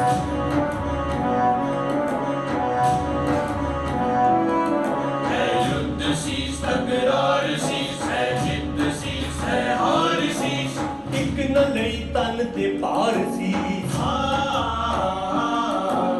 ਇੱਕ ਨ ਲਈ ਮਿੱਤਰ ਯਾਰ ਸੀਸ ਜੋ ਸਭ ਲਈ ਜਾਂਦੇ ਵਾਰ ਸੀਸ ਉਹ ਨਾਮ ਪਾਉਂਦੇ ਹਾਰ ਸੀਸ ਉਹ ਨਾਮ ਪਾਉਂਦੇ ਹਾਰ ਸੀਸ ਜਿੱਥੇ ਆ ਚੁੱਕਣ ਸੰਸਾਰ ਸੀਸ ਇਤਿਹਾਸ ਦੇ ਉੱਚ ਸ਼ਿੰਗਾਰ ਸੀਸ ਇਤਿਹਾਸ ਦੇ ਉੱਚ ਸ਼ਿੰਗਾਰ ਸੀਸ ਜਿੱਥੇ ਕਰਦੇ ਨਮਸਕਾਰ ਸੀਸ ਉਹ ਪੂਜਣ ਯੋਗ ਮਿਨਾਰ ਸੀਸ ਉਹ ਪੂਜਣ ਯੋਗ ਮਿਨਾਰ ਸੀਸ ਸਭ ਕਹਿਣ ਪੁਕਾਰ ਪੁਕਾਰ ਸੀਸ ਸਭ ਕਹਿਣ ਪੁਕਾਰ ਪੁਕਾਰ ਸੀਸ ਹਰ ਯੁੱਗ ਚ ਜੈ ਜੈਕਾਰ ਸੀਸ ਹਰ ਯੁੱਗ ਚ ਜੈ ਜੈਕਾਰ ਸੀਸ ਹਰ ਯੁੱਗ ਚ ਜੈ ਜੈਕਾਰ ਸੀਸ ਹਰ ਯੁੱਗ ਚ ਜੈ ਜੈਕਾਰ ਸੀਸ ਹਰ ਯੁੱਗ ਚ ਜੈ ਜੈਕਾਰ ਸੀਸ ਹਰ ਯੁੱਗ ਚ ਜੈ ਜੈਕਾਰ ਸੀਸ ਹਰ ਯੁੱਗ ਚ ਜੈ ਜੈਕਾਰ ਸੀਸ